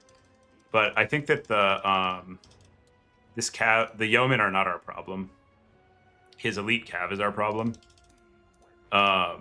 So I'm not going to burn net on that. I'm going to save net and pretty much only use it on middle tier or elite cavalry. And then we've got enough shooting here, so I think I want to keep up the mass game. Because we are at a very real risk of just getting like decked by a bunch of high mass stuff. So let's preemptively get in a very defensive position here. We don't need to get too Rambo with the poke. And I am interested in getting some blue fires off on these. Just because I can, and we want to keep we want to keep Spirit Leeching ticking. Let's get that out. Back up there. Hold the point. There's like absolutely... what's his spell kit? Does he... Okay, so he has just Earthblood. Get a volley off. We don't really care what we're shooting, I think.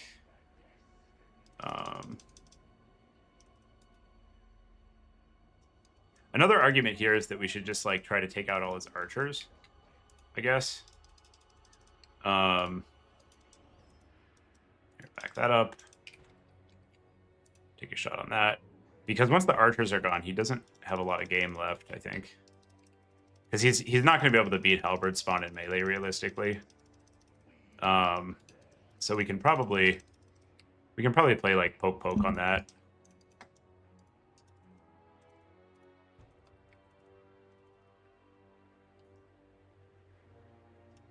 Yeah, let's play into his archers a little bit.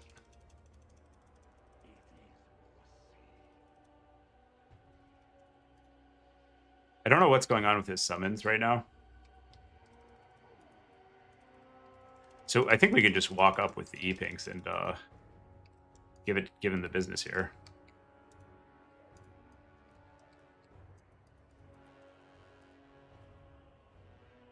Because we've got shields. Okay, there's our net target. We need to fully leverage these shields.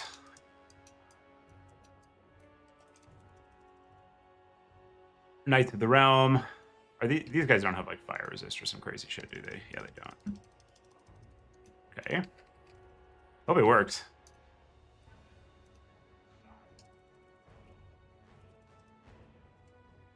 And he's casting a heal, which we're fine with. We'll see if this was just like some AI nonsense. And he just like walks out of it. Oh, that was actually not very good. It's fine. That was not the exciting, chonky, insta-death of glory we were hoping for. We'll wait for another army ability here, I think. That's still acceptable, though. Like, we're charging up the army abilities. Getting more WOM.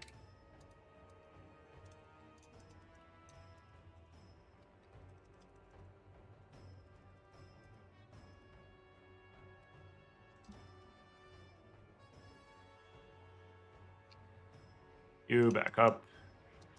You back up. This is all acceptable. So we're going to use the net and army ability on the next one, because I think it's not quite the insta-give that we were hoping. Which is totally fine. We'll get some more of these out. They're getting fatter as time passes.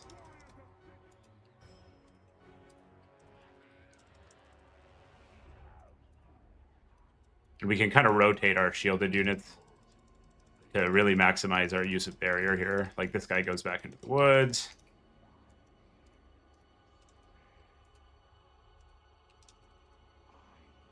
Companions of Quenelle. Okay. Get some more spears, because he's Bretonia. Rotate this out, rotate that in.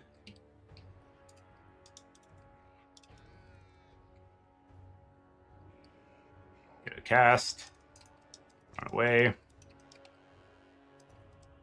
Run away. And just dive those, because Kairos has shields. Just take a few shots while we can, I guess.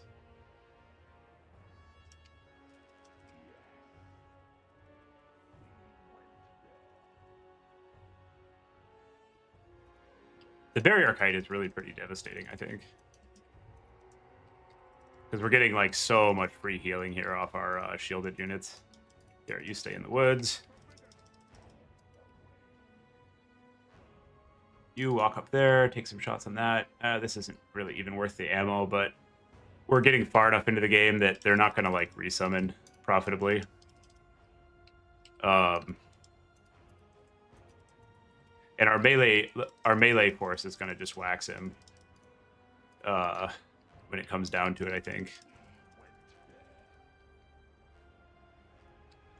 Go get some shots on those. You kite away. And we've got plenty of time right now. We do have to be a little careful because Brett can play the late game so well. Like, he's got pretty good scaling from his heals. Yeah, I see the tickets. Yeah. We do want to mind them tickets a little. So we've got our army ability up here. So this is the Companions of Quenelles.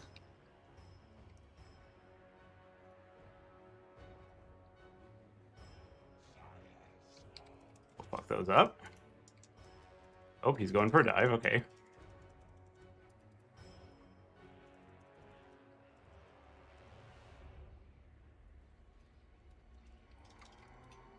Yeah, there we go. Yeah, let's push mid. I think it's about time. Oh, he's going. Holy shit. He's going. Don't let him get this point. We lose the game if he gets this point. Here, countercharge there, countercharge there, countercharge there. You back up, you back up. You get in there. You get a shot off on those. Countercharge, countercharge, get in there. Summon.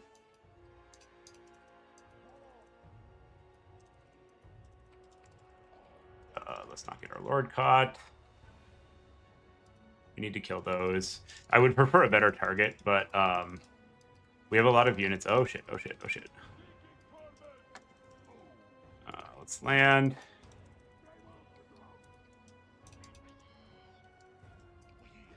It's funny, we can actually probably rebuy Kairos if he kills him. You absolutely want them chasing Kairos instead of the other stuff.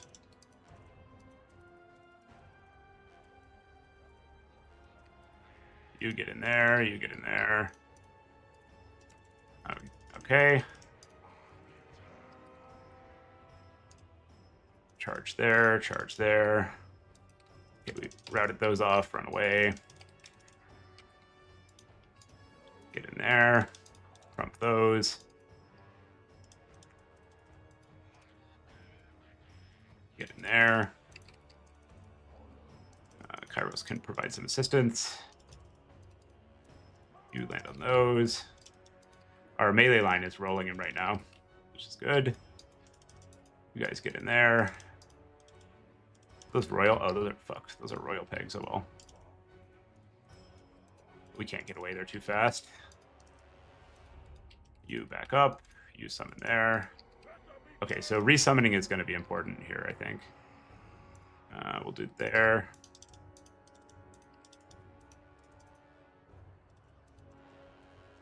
Alberts get in. Oh god. Run away. I'm interested in netting something pricey and army abilitying it. Let's push in there. Royal Hippos, those are not a good target. We do need to cap yesterday. Okay. Just everybody get on the point. If I see another cab show up, I'll net it. You guys get out here. We need to unsummon something, but our entire army is healthy, which is awkward. Okay, so we're taking the points, and now we need to take these points, and these guys go fight those. Maybe we built up too long, lol. We went pretty deep, guys. I think it'll be fine. But there's like, I'm like, summon some cav, dude. You're Brett. Where's the cav? I need something to kill. So the second we find a unit with low enough health on our side, we're definitely going to unsummon. You fight that. You fight that. You guys fight that. Kairos get over there, do some routing of things. We're actually kind of cool with... This is funny. We don't actually care that he's killing this stuff that much. Kairos, route that shit. If there's a cav summon, we'll just insta-pop it. How much... unsummon there. You definitely need to push this other point. And then Kairos can get in here and eradicate cap weight. You guys collapse there. We're going to do a thing where we rotate. Because this point is fine. And center is going to be fine. So the things that were previously holding our far point will rotate center. And then the things on center will rotate mid.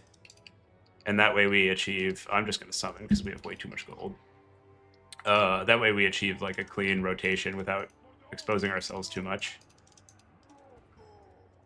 You charge there. Okay, we got the cap. And we're not going to need to hold this for particularly long, I think, to get the dub. And there's still...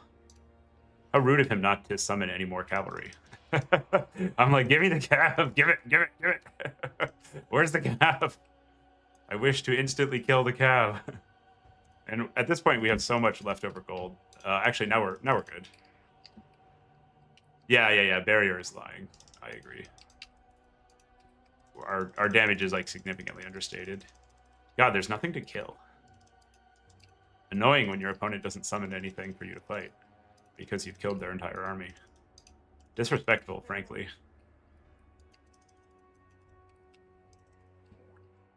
You guys get out there, get some shots. You surround that. Kairos can't cast. You summon there, so he can't backdoor us. Right there. Okay, now we're good on the expenditures. But there's still nothing to... Damn it. 0 enemy cav presence. One day, we will get a target. Should we maybe... yep. No target. No target. Easy. Brett. Danikin. Round 5 for a clean 5-0. Very nice chat. Tzeentch performing. Maybe we need to work on the ordering of like the net. Like the blind net Fires of Tzeentch did not succeed in picking off his units. And these guys actually did all right. That's also interesting. We went through all our WOM, so we definitely would have been able to abuse the scroll in that game. We played it pretty slow, though, so that was also, like, concerningly slow where we risked losing. How did our support units do? That was a good call on the Cav Tom. They did very well. And they provided us, like, some mobility and cap weight for chasing stuff. So those seem better than Fury's here. And yeah, nothing he had anything going. That's one of those games we probably could have won if he had like 300 or 400 or 500 more gold. Because we'd like probably even 1,000. We won that by a huge margin, even though it didn't look like it. Because we had a net and an army 3 in the tank, which would have insta-killed the 950 cav. Not even like figuratively. It would have gone from like full health to not in play. And we also 3-capped with about 250 seconds left over, which is a really healthy margin. And then we were gold capped while he had nothing to summon. So we were also in a situation where we had like a ton of reinforcements coming in. So I think we probably won that by like a margin of 2,000 or 3,000. I think the E-Pinks actually kind of did their job there. They like accelerated our WOM plan. And they answered the enemy archers. The rotation of barrier units is just so filthy. TZ, BR, Dom. It's like a lot of, if you manage just not having them get damaged, you're getting like, I don't know, 1,000 of free health. Which is quite a bit. Nothing wrong with that. Own goal 1-0. Love to see it. Tzeentch. I'm liking Tzeentch. Tzeentch seems pretty versatile to me right now. Brett. Where's Brett? Brett. Bretonia. And against what he brought, a grinder might have also been okay. Maybe.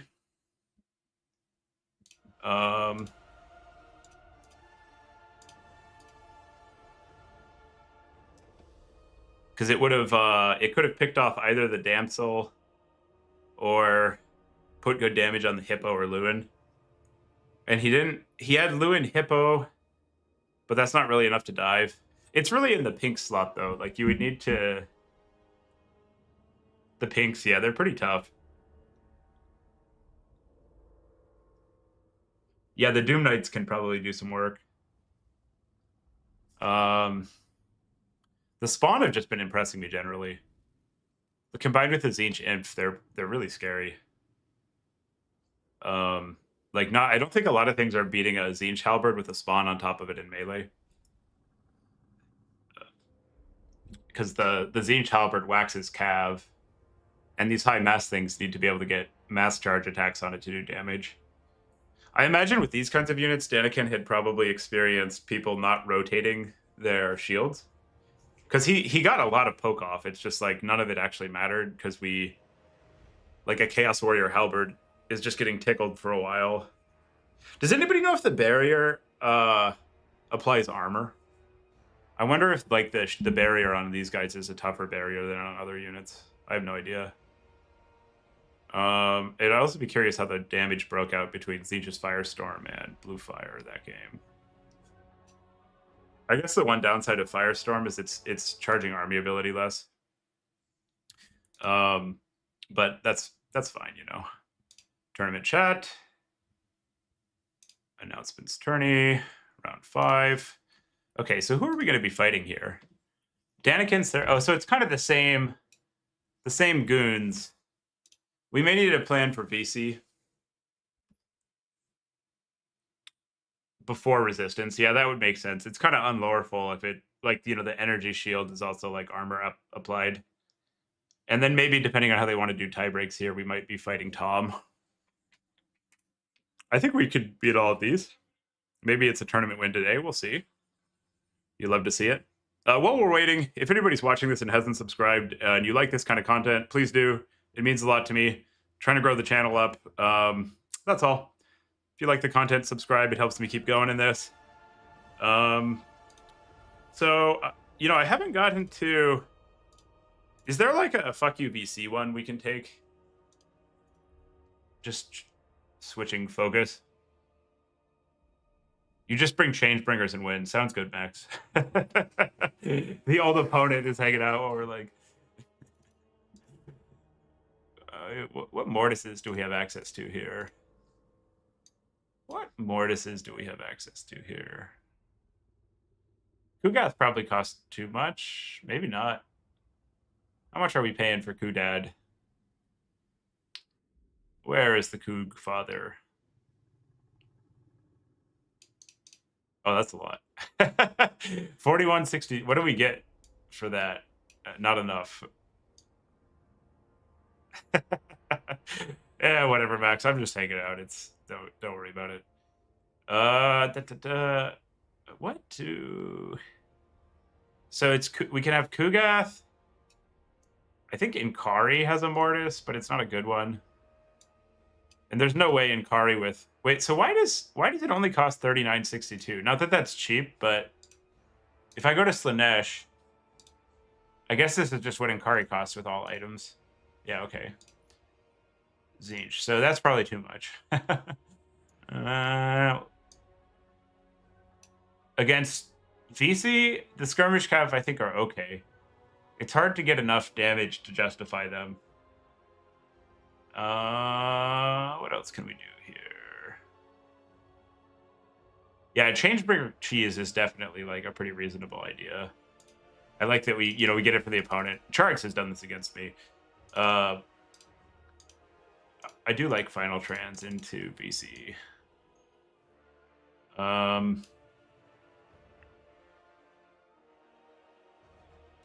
So we could go like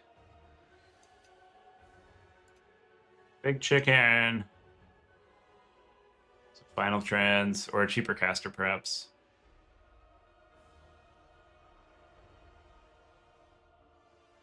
The Doom against VC? The Doom Knights cook everything? That's interesting. Huh. When I played Charix, I just insta-deleted this unit. They beat Vargeist, but do they... What about the Terror Goose? Yeah, we can test it. I don't think they beat a Terror Goose, though. Maybe the Rar does. So in an actual game, I did this against Charix. I took the guy the guy. Fuck. I don't know the name. I don't know the names of units. I'm like a pictures guy. Let's just try this real quick though. The von Karstein Lord. Took the von Karstein Lord. And I basically instantly killed them. Like I did Storm of Night and Flock, and they just like were banished to the Shadow Realm. We'll try. I should have been testing this unit more though, actually, since it's a new unit. But maybe we'll get a chance in the semis or finals. Okay, so if we just click on the goose and go, how does it do? Is it impressive or not impressive? And I will say, like, a little love from Kairos can go a long ways here. I'm not in love with this trade, to be honest. They win, but this is like if there's no interference or spells involved. And also the goose can heal. So how it actually plays out in the game, you know, is like this thing is landing and running away and stuff.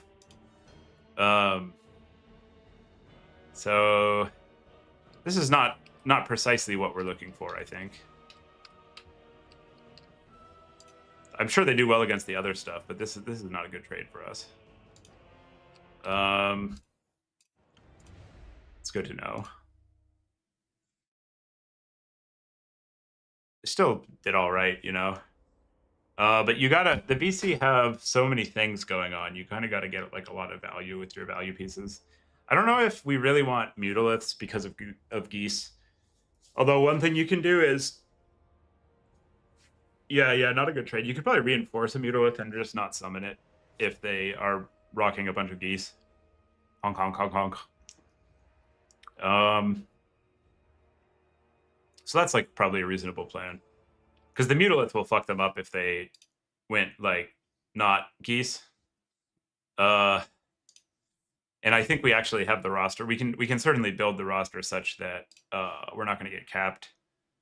Where are we at? It's top 4. We are playing Daniken again. Very cool. Time to fight the Brett. What is the map? The map is Itza. Cool.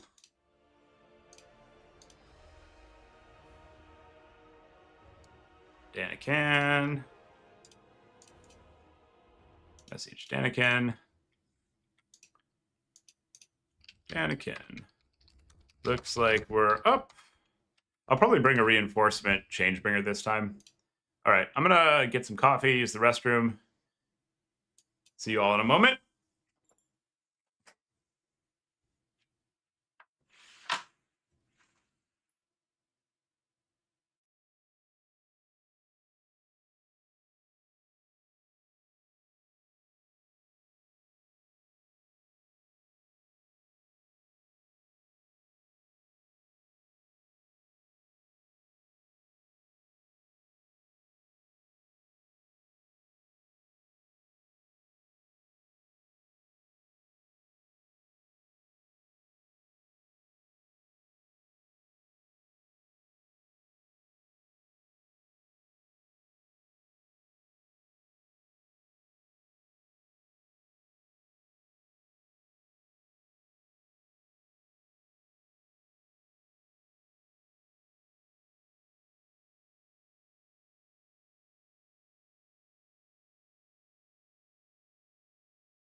So, do we need to change anything from last time?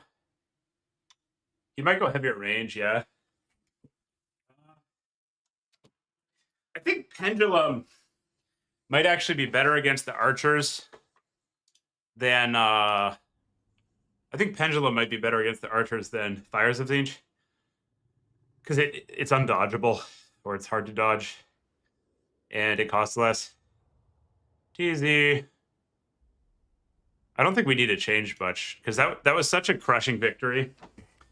The one thing I might change, we had a very heavy melee presence in our opener last time, and it meant that we had to push pretty late. So we didn't have any map presence. And what we might want to do instead is start like a little more of like a fast cap squad, so that we can get on the points. The Zangors instead of Forsaken. Yeah. Well, they're cheap is the main thing. Because because they have elite cav, it's a little awkward when they can just like snowplow. So the Zangors are pretty tough. Yeah. Starting no mass is probably an issue. Maybe not. I think we can get away with this opener. It's like a substantially more aggressive opener on the points. Although if we're playing the pinks, you want to start them all. Let's just play one skirm cav open. And then we can start our RAR, I guess. Yeah, this looks pretty good. And then we'll just play a very slow game. We did cap out last time, so the Zangors do, yeah. The Forsaken not lose to? I actually don't know that they lose to Battlegrims. I think Battlegrims are also going to get wrecked by spawn.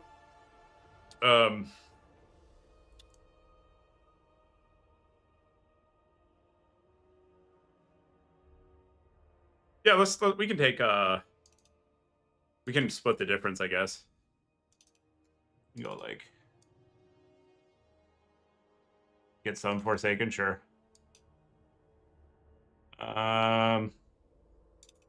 We cut. The Forsaken are very good.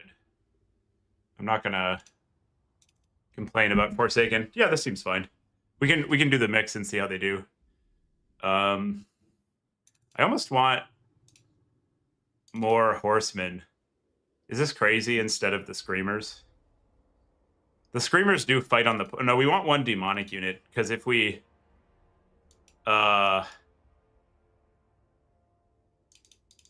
if we cap out, the demonic units are going to allow us to not cap out. Yeah, that seems good. Yeah, some Zangs. Yeah, let's do this. This looks good. We'll try the one. Give him a shot. And then we'll blame you, Tom. We'll blame you if it doesn't work. Oh, we gotta fix the map. Eats a pizza. Oh, did I want to switch? I think I do. I think I want Pendulum. Do I want it? Yeah. This doesn't kill Cav as well, but it's very good against archers, and I think archers are going to be the thing that is annoying for us, probably. So don't mind that.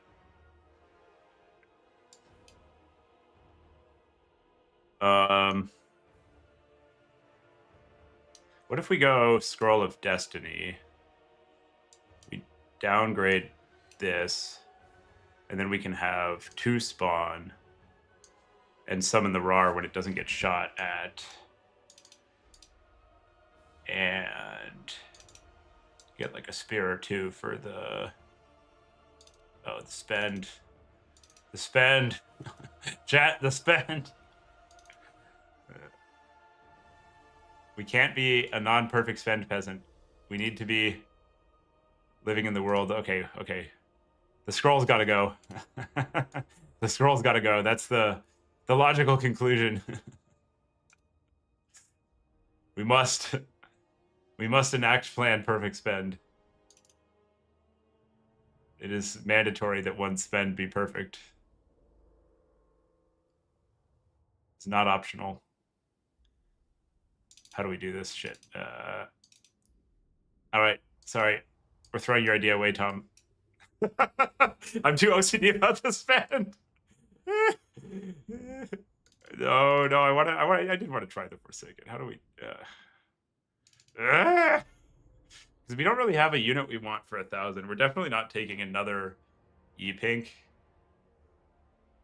We could just go for like a Sour Guts because they're harder to kill, I guess. And then maybe just a lot of spears. Fuck it. Close enough. Wait. No, this is going to be 25 short. I was like, oh, there it is.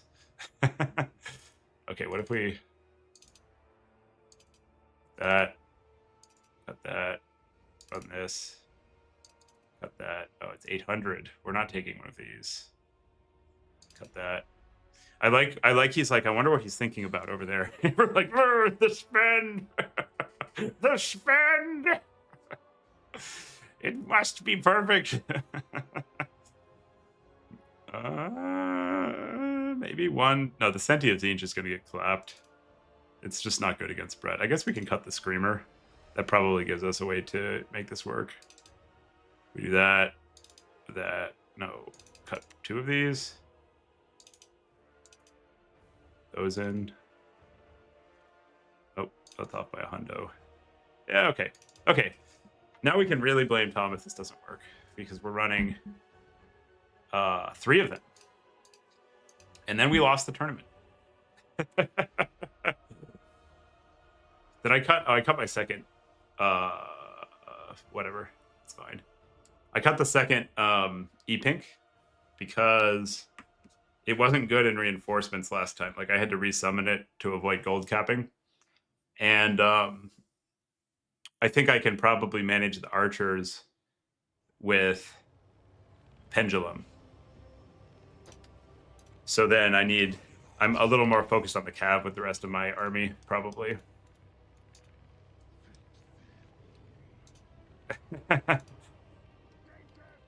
The horseman, I could see it.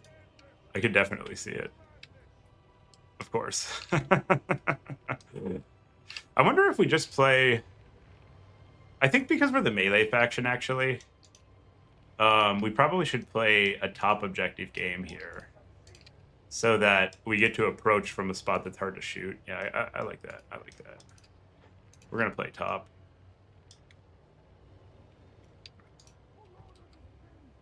And this will give us probably a little more time than we otherwise would have. Because if we go up bot and he has, like, dominant shooting, he can just, like, walk up on us and clear. Which we don't want. Okay. Yeah, let's try this.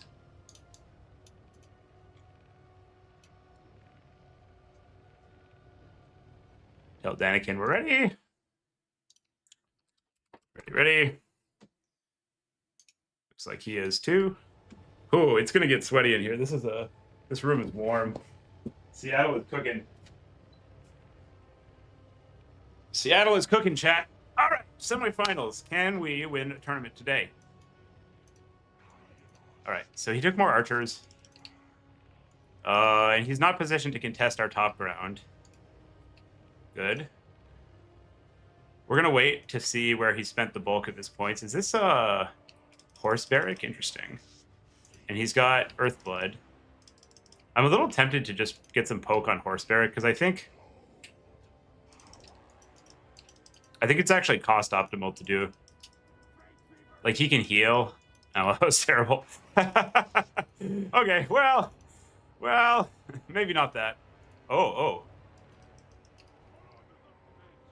Opportunity. So he's going top to match us, which means we can kind of play this annoying spacing game.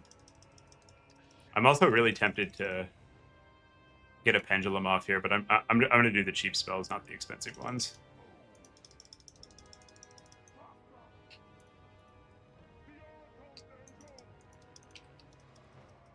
Yeah, that blue does really well there.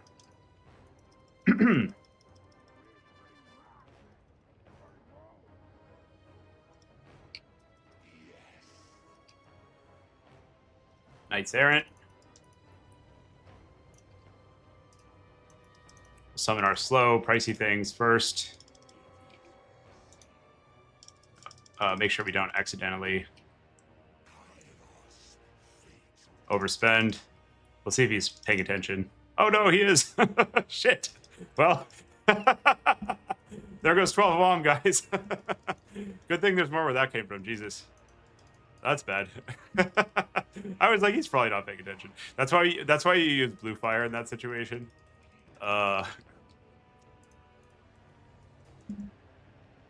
And he's caught us here, so we need to run away.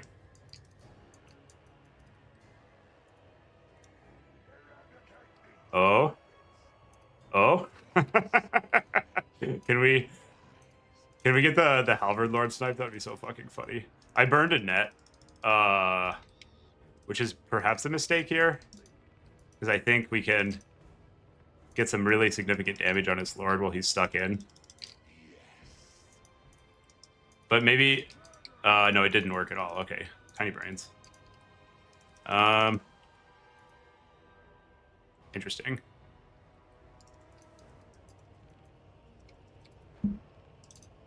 So we need some more infantry, actually. This is like a good opportunity for Forsaken to shine.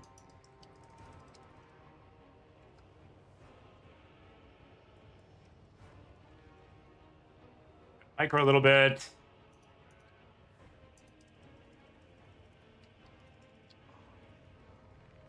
The miss on the the spell is very bad. Tiny brains. This backline is going to be a big issue for us, I think.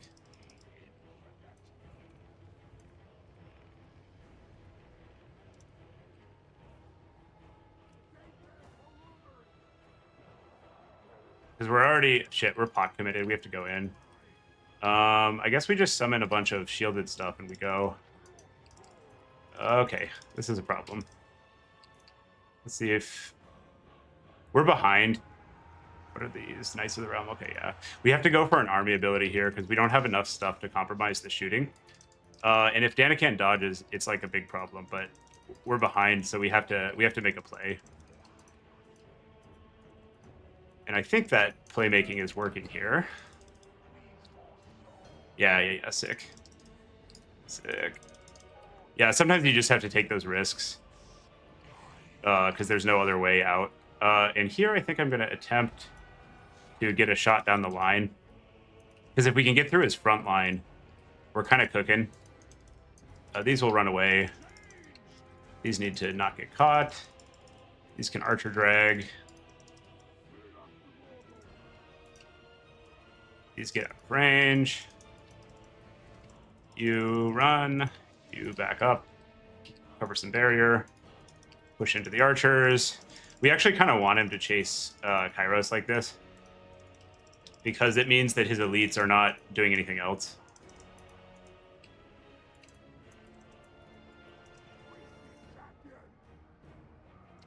And what do we got? Knights of the Realm. So we need some spawn right now. We don't have mass for his cav.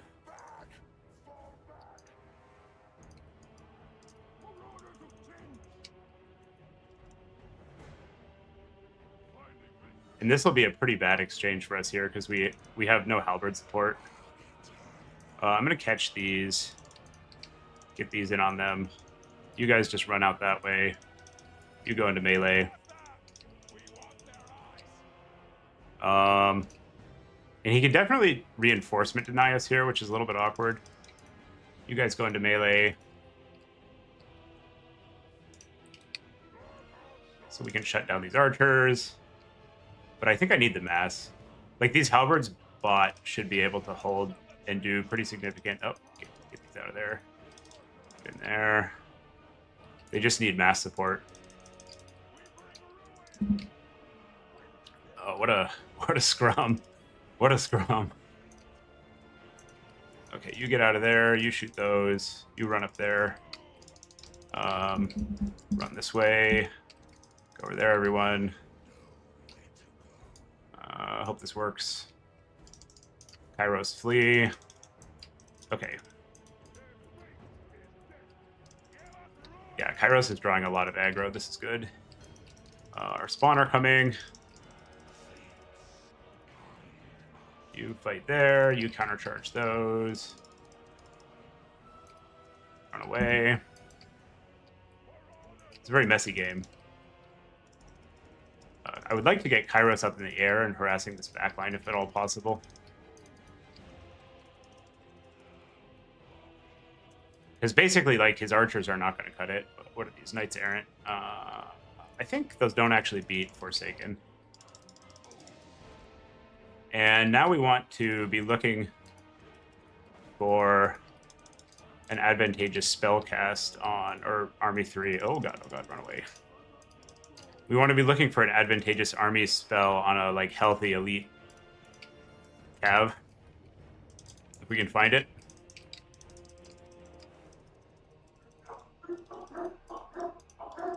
And we definitely don't want him to have uncontested archers. But I don't know to what extent we can do anything about it. You go over there, you go over there, get the terror source back so we have a single model left over. And now I'm going to try to put him in this awkward position where he can run back with his Pegasus to manage the Kairos, or he can just let me rout off the entire backfield of archers. And there's no Cav summon, which is a little weird. You halberd support there. You can go in. You guys go cast. Okay, so we got the backfield routed. That's really good. Okay, there's his Cav. Kairos should be continuing to route archers over here. Knights Errant. Knights of the Realm. So the coders are what we want here, I think. Get a little infantry out there. Can we get a net? Yep. Okay. One shot. One kill. And I'd kind of like to just take bot. Because I think he's actually slowly pulling away on value. Due to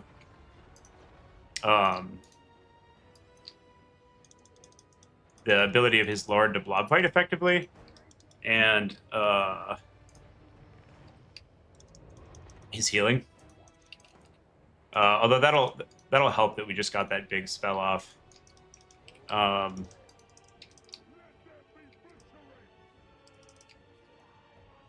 I think he did a really good job taking out our spawn. That was, like, nicely played by Daniken there. Let's summon some stuff. So I kind of want to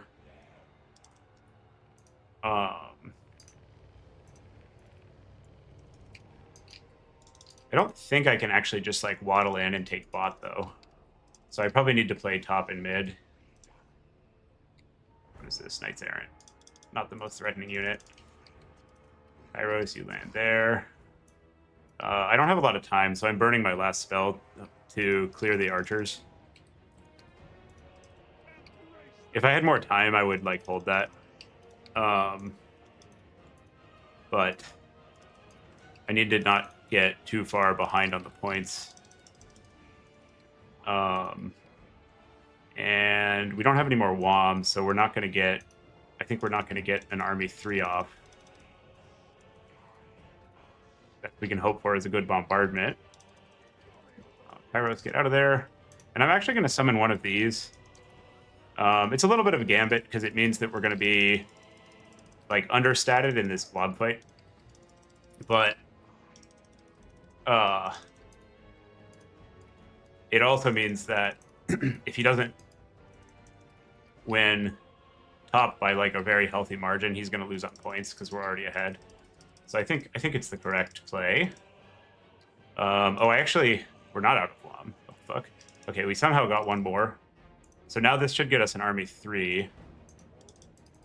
That's actually a little bit surprising. What do I... I'll just bring out one of these, I guess. Here we go, chase that. You get in there. Are we out of spawn? Chase that. And now if we take bot, he's probably pretty fucked. And he's winning this blob fight top, I think. So I'm gonna rotate. And I'm looking for a good army ability opportunity, but Daniken's a pretty heads-up player. And the places that I would get it, he's probably paying attention because he's like microing this fight.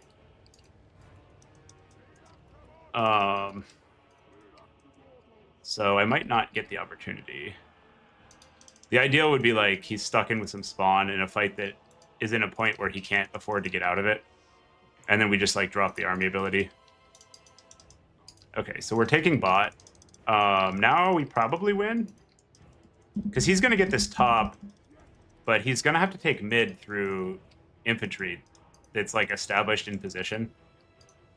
And good luck. Good luck with that. We want to make sure we get a spear on each point, though.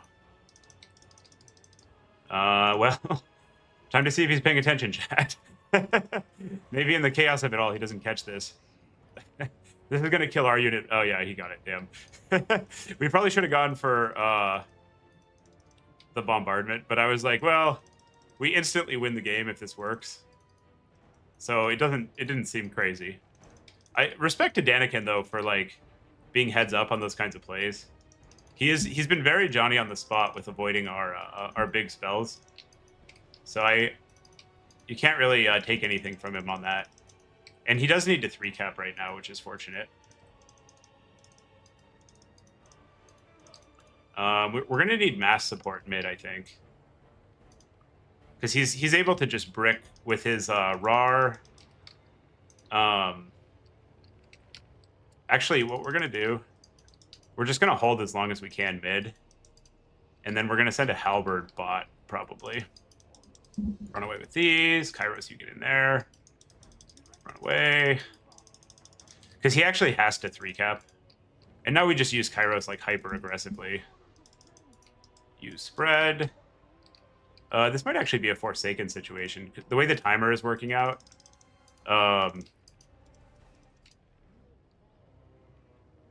Let's do this. This will get there later, but it'll guarantee that we win on the point. I think you probably could go for either, but I think that because we're winning the game right now, this is like a hedge for like he has some gold and summons a bunch of cav or something that we missed. And by the time he gets there, this will be like comfortably winning. So I prefer that. Like if it was closer and he was like already challenging this point, I would summon a Forsaken. But because we get a free roll here, yeah, not the Forsaken Tom. We'll summon the unit that's more powerful. And also we're just gonna int Kairos now. Because he doesn't have the time to kill it. He needs to be taking out our cap weight stuff. So Kairos can kind of just hang out in there and take fights now. And we need to make sure everything is on the points so he cannot capture it. And there's like a 0% chance he's going to be able to bring down Kairos, or he shouldn't even try, but if he tries, he's not going to be able to kill him. That'll buy him a little time since he's capping mid. And now we get rewarded for the play to bring the halberd, I think. Rotate these out, hit over there. Yeah, this is good. This is good. So we don't have any Vanguard summons available. Oh, these need to stay on the point, though. And then the halberd will get in there and basically just close it out. You guys, body block. Oh, it's Forsaken time, Tom. Here he comes. It's Forsaken time. He's doing the Forsaken things. Oh, this might actually be kind of close. Although the halberd is doing what we said the halberd would do. You get over there. You fight that. You fight the cav. You guys play snaky. Stay on the point, but try not to get wrecked by cav. Forsaken, get over there. And then I think that'll close it out. This is real close. This is really close. Daniken did grind us out, which is impressive. I think the hard to snipe Alberic was a pretty good lure choice for him. Cool. All right, chat.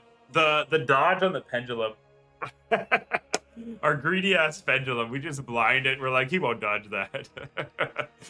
That's where it started to go wrong because then he had his archers up, and the archers tore up our Forsaken, and our Forsaken were then not able to provide mass support. So, note to self, Daniken is good enough to dodge spells. Duly noted. The Cav were incredible. Maybe we want more of those. Yeah, who needs Cav, Tom? Who needs Cav? It's for suckers. Our Tzeentch Cav actually would have cleaned up there. So the Battle Pilgrims did tear up our Zangors, although the Zangors did fine, actually. Really, the issue was that the archers were pretty alive. And also the Royal Pegs did work. That's good to know. I wonder if we can net and bombard those. Like, does it kill? If they're in the air, it probably still hits them. Maybe we should have... I was thinking because they had low model count, they weren't a target. But actually, I think they have less... They have low enough health that it's probably still at least cost-effective. I'm going to have to test that. So the Royal Pegs have 24 models, 6,700 health. We should probably just play the finals, but I'll check it later. I'm actually really curious about that. Okay, so we got Mr. Daniken. 0. Own goal 1. All right, we're playing for all the marbles, chat. Will we win the tournament? Will we win the tournament? I've had fun either way, but I wouldn't mind putting another one in the trophy case. Tzeentch gets the dub. New Cav meta incoming. That was the thing for... Oh, it's Serica. Ooh, yeah, we get the Woodalls rerun. All right. I'm so glad he beat VC. This will be a lot easier. or oh, it's Gates of Ekfriend.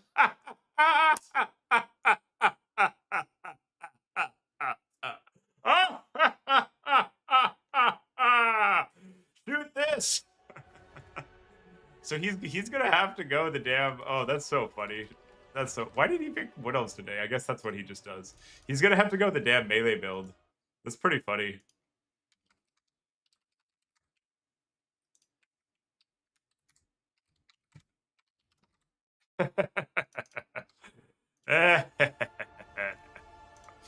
Sweet. Do they have any crazy shit? Like, do their units still get buffed in the woods that I should be aware of? Because Ekfriend is such a silly map. Like, you basically can't shoot. Do we just... How disrespectful is it if we just literally bring the same build with no changes? I kind of want to see if he can beat it. Is that too much, chat? The other thing we can do... Like, so the Kairos look pretty crazy here. So I do kind of want to try it. But the Burning Heads are pretty good. The Burning Heads are pretty good.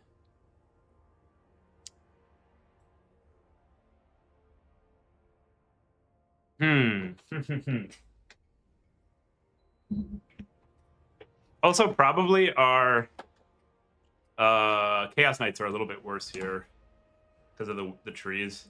This might be more of like a two horsemen are better than one Chaos Knight type situation. Expensive and slow. Although I do want something that can just like take a Wild Rider, you know. I don't see any reason to change much, honestly.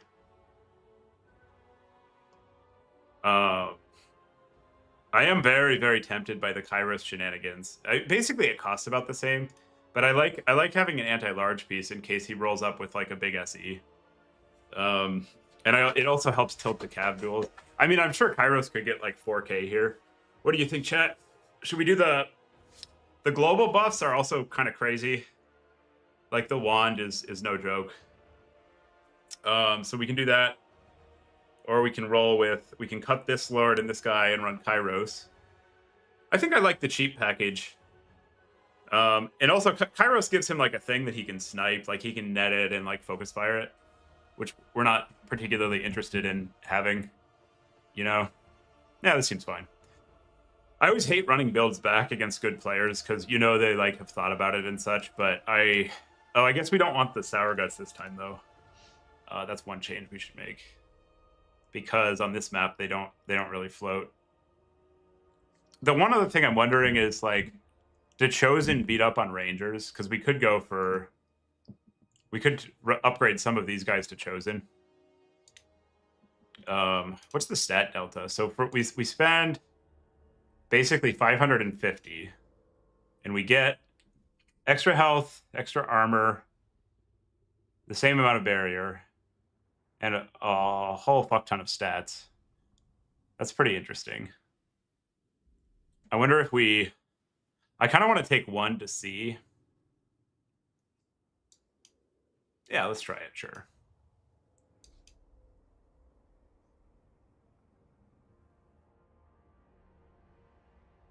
Don't die with Kairos. Yeah, that does seem like a good habit. Just don't die. No, it's too pricey. Can't afford.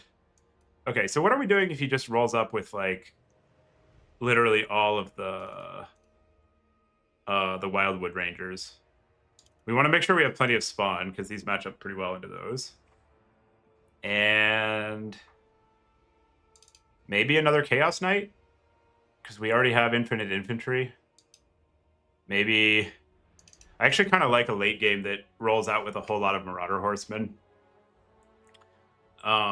Even though this map is pretty yeah, and then maybe one Screamer.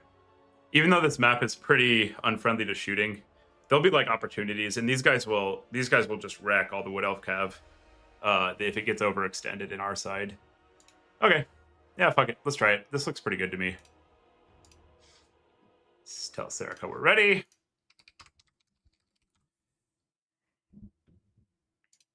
The only thing I'm a little bit worried about here is like Durthu and him pushing into our side. The Wood Elf Horse Skirms are a menace. Well, on this map, Tom, they don't really have the ability to shoot is the main thing.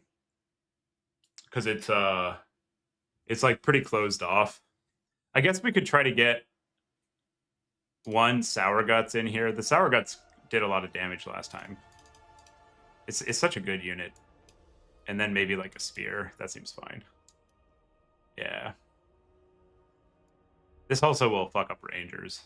Although, I think Horsemen just give us so much more autonomy in the late game. Because we're gonna have to like fight for points and stuff. Yeah, I like what the Horsemen do for us actually. And maybe one more Zangor, and then we just don't have a perfect spend. This seems acceptable. Is there something we should take on this? I don't think even though the Wand of Whimsy buffs are good, I don't know if I like this because we don't have that much fire damage in the build. And the burning heads are so filthy. So that we probably don't want that. If we cut this, no. This might just be a situation where we're not supposed to perfect spend actually. As bad as that feels. Yeah. Yeah, the TZ roster has a lot of very well itemized units against the Wood Elves for sure. Okay, what if we do this? We put that in. No, we're just doing the same thing. I'm like, perfect spend. Where's my perfect spend? Where's my perfect spend? Give it. Where is it? Same problem. This looks pretty decent. I like having some spears. Because they get to a point in the game where you know they're just going to basically only summon more Cav. And the Tzeentchian spears should just, like, absolutely murder at that point in the game. Okay, yeah, this is good. Let's give it. Let's give it. Spears are our Cav now. I see no issues or any possible way that we lose this game.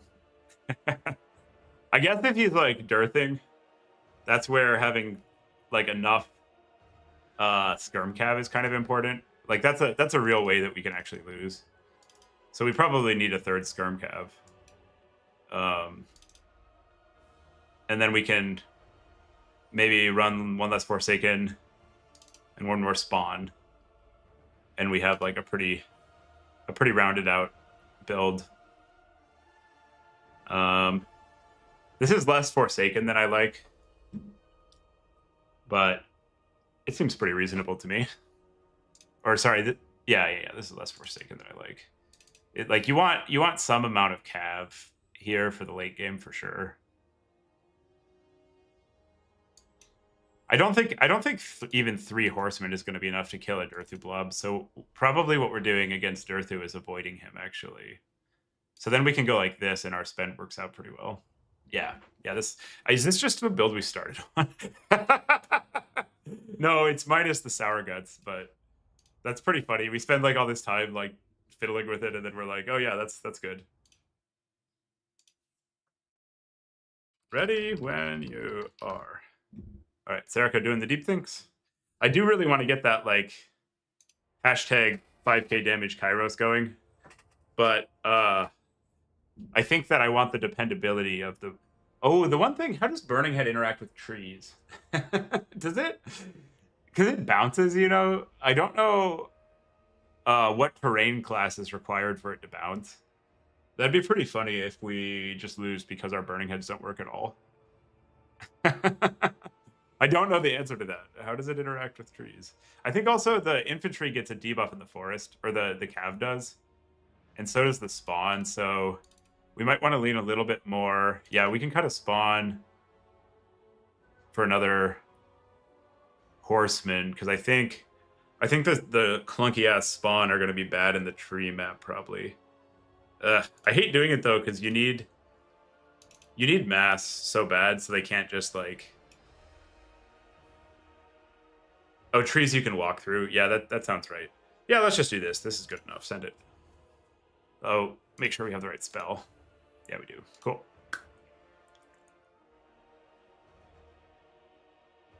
Big rocks, huh? Yeah, this is pretty good. Oh, we got some Borks in the background. There's a visitor in Casa. Own goal. Just in time to be nice and distracting. The spawn match up well into their rangers. They have elite infantry, and they also they can use their cav to run over your infantry if you don't have anything to match their cav. So the spawn complement your infantry very well, and also they give you like force concentration. They've been trading up all tournament, including against the Wood Elves. They're basically like slow turd cav with better stats. That is my boy, Otter. It is a gray. He is a adopted racing greyhound. Sweetheart, very good dog. Gives me Total War build advice. Actually, the main advice he gives me is please give more bone and or meat.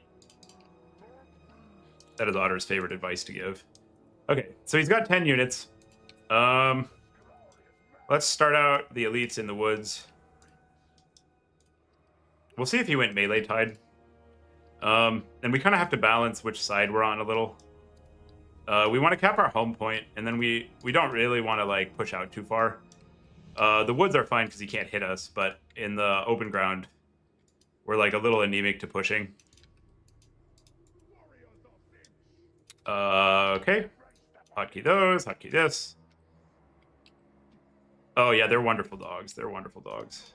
Just absolute sweethearts. I love my grays. And we will take the point if he gets it to us. We'll see what he does. Tell Serica, ready, GLHF. So we want to get as much units as possible saved up.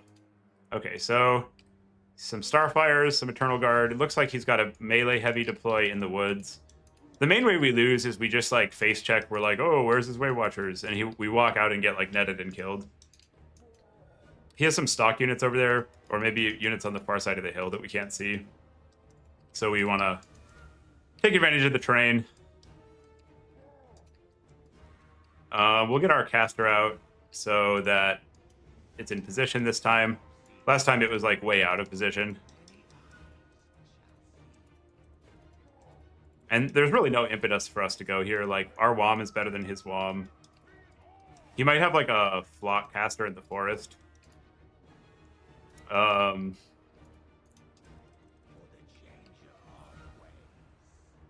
And time is, I think, basically on our side here. So, like, it would be really tempting to just walk over there with this Lord and see what's going on. But we don't actually need to do that. Because we have 1 point.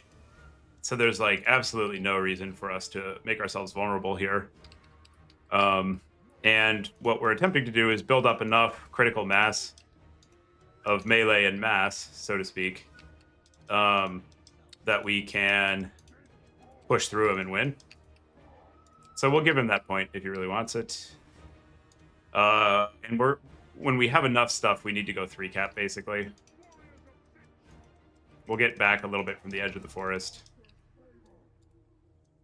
And there's no Durthu, because we'd be able to see it through the trees because he's so fat. So now we're just summoning like our slower stuff. And we're gonna want to go to avoid capping because we didn't take a demon. There's no screamer. What's he summoning? Zotes, interesting. Zotes, cool. That's not going to match up that well into our infantry, probably. And when we're ready to go, what we want to do is triple cap. So we are going to want like some presence to go push down the far side. So we're just getting our infantry out. With the shooting we're seeing in the Zote, it's pretty unlikely that he has enough infantry to like easily dominate our front line. I would really like to know what's going on in there, but I'm not going to expose us to shooting in order to find out. I guess the Zotes are for our spawn. Makes sense. But, like, we can just fight them here. They're not going to do well against infantry in the trees. Do they ignore woodsmen? Can pass through trees. Okay, so I don't think they get the... They don't get the stat penalties, which our spawn actually do. That's a good thing to be aware of. Okay, so we stack up some of these. And because we're seeing Zotes, we're going to start summoning. He's probably got like some more cav and shit over there. So we're going to spam some spears. Yeah. The Tzeentch and cav trauma is very real. And the hardest point to take and hold will definitely be his home point. When most of our infantry is out and the spawn is out, I'm inclined to go. The reason I'm being so defensive right now is I have like utterly no idea what his ranged complement is. And if it's way watchers, I don't want to get exposed and then kited into his spawn. So we're playing like pretty conservatively with that in mind until we can get a peeky peek. And the peeky peek is costly because like once you stick your face out there, you gotta stay. So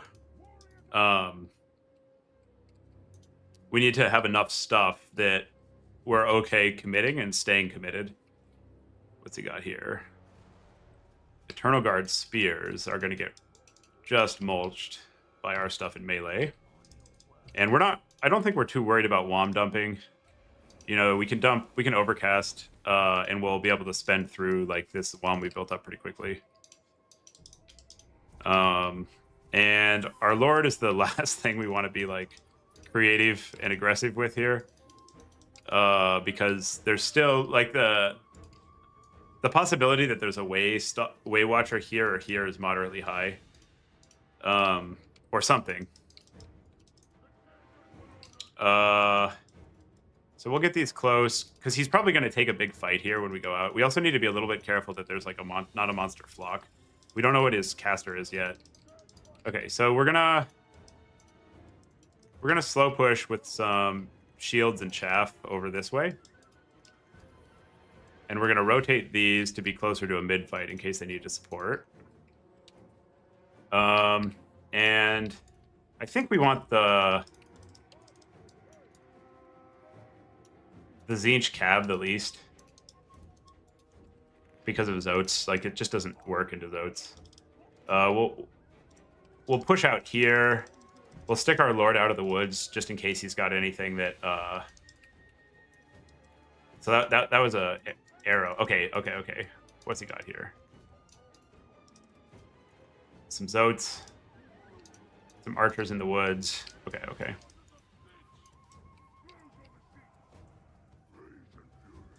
We can take that fight. Push up here. Push there.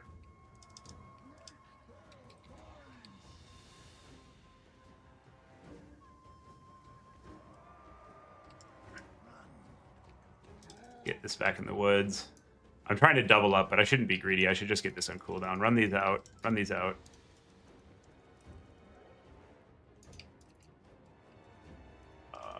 Counter push those.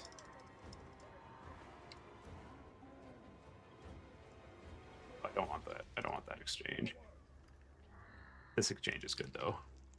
Okay, we've got that. Now we need to take his home point. Push there, push into the archers. So he went pretty heavy on shooting, which is very awkward on this map, I'll admit. You fight there. You guys come up here. You push those. Rotate off and get a fight on those in the rear.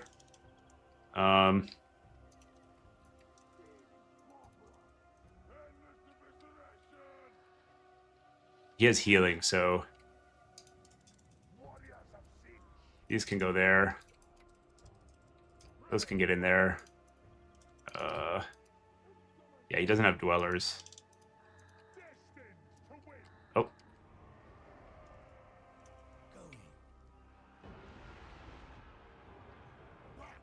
Hopefully this is a big blowout. Yeah, let's fucking go. Beautiful.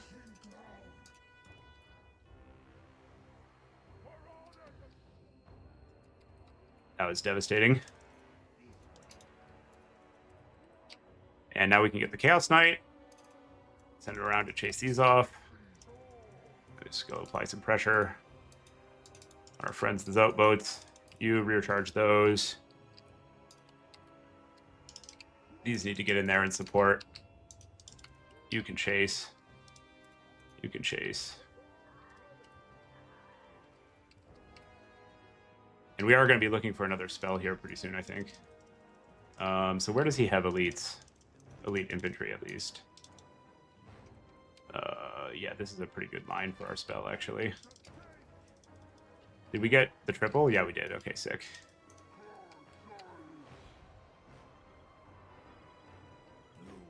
The other ones are low health, so we're trying to get a piece of the of those, and then we'll cast this here. Oh god, don't. That's one way to lose. Just walk those out. This looks pretty good for us. You charge those, you charge those. And we need to start thinking about unsummons here soon.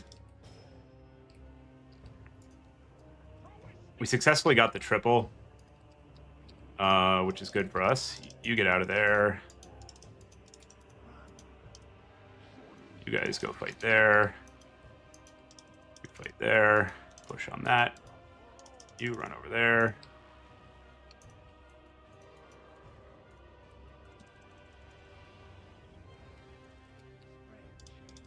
Chasing these.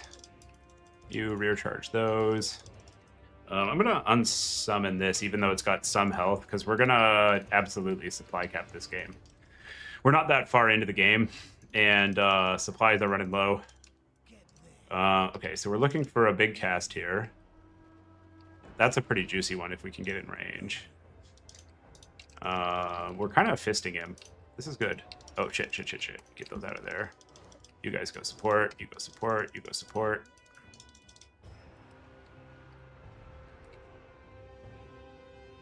Yeah, that'll do. You run away.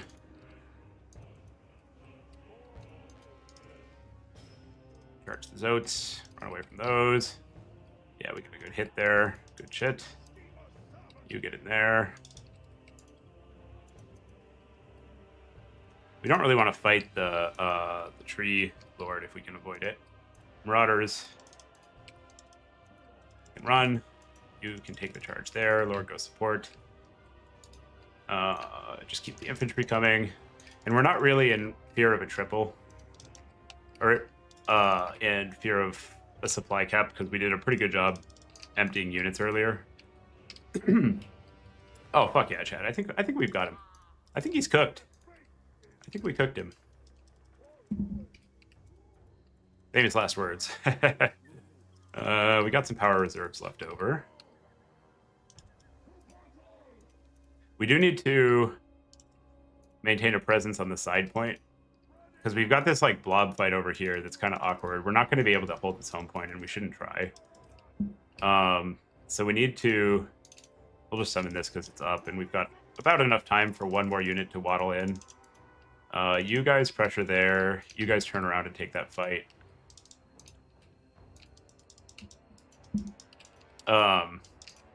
Basically, like, if you go all in on their home point, what often happens is they're able to just like reinforce and get the close fights on you, and you eventually get ground out. And that's like an easy way for us to lose this game when we're pretty far ahead. And I think as of right now, he needs to triple.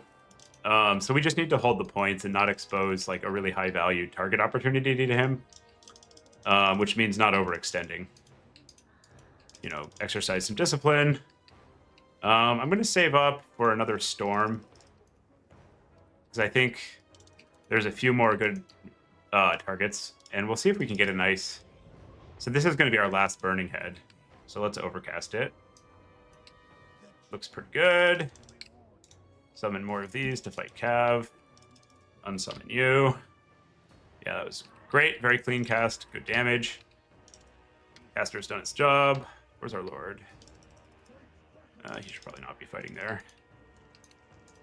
You charge that. And actually now we have an opportunity to go cap that point. What's different now is he's like fully allocating all his stuff to getting this far point. And we can probably just goose in there and take it. We are going to have to recap out here, which is awkward, but please unsummon caster. There we go. But acceptable. Okay, you tilt that in our favor. You come over there. You help with the recap. And we have to mind these somewhat carefully so that they don't get just like murked. But I think it's fine. You guys come in here, and we should be able to pretty comfortably and easily recap over in this side with our superior units. These guys are going to get a bunch of damage on this, and actually they're going to get a quick charge in and then cycle out, because Wilder ranges are actually pretty susceptible to light cav charges. And here, you know, we get a pincer that we'd set up a while ago and just taken our eyes off of. Now we're coming back to it at the right time, and it looks pretty good. And this is, I think, our opportunity to get this game-winning storm off. Yeah, that's really good. This is go. Oh my god, he's not going to get out of it. Let's go!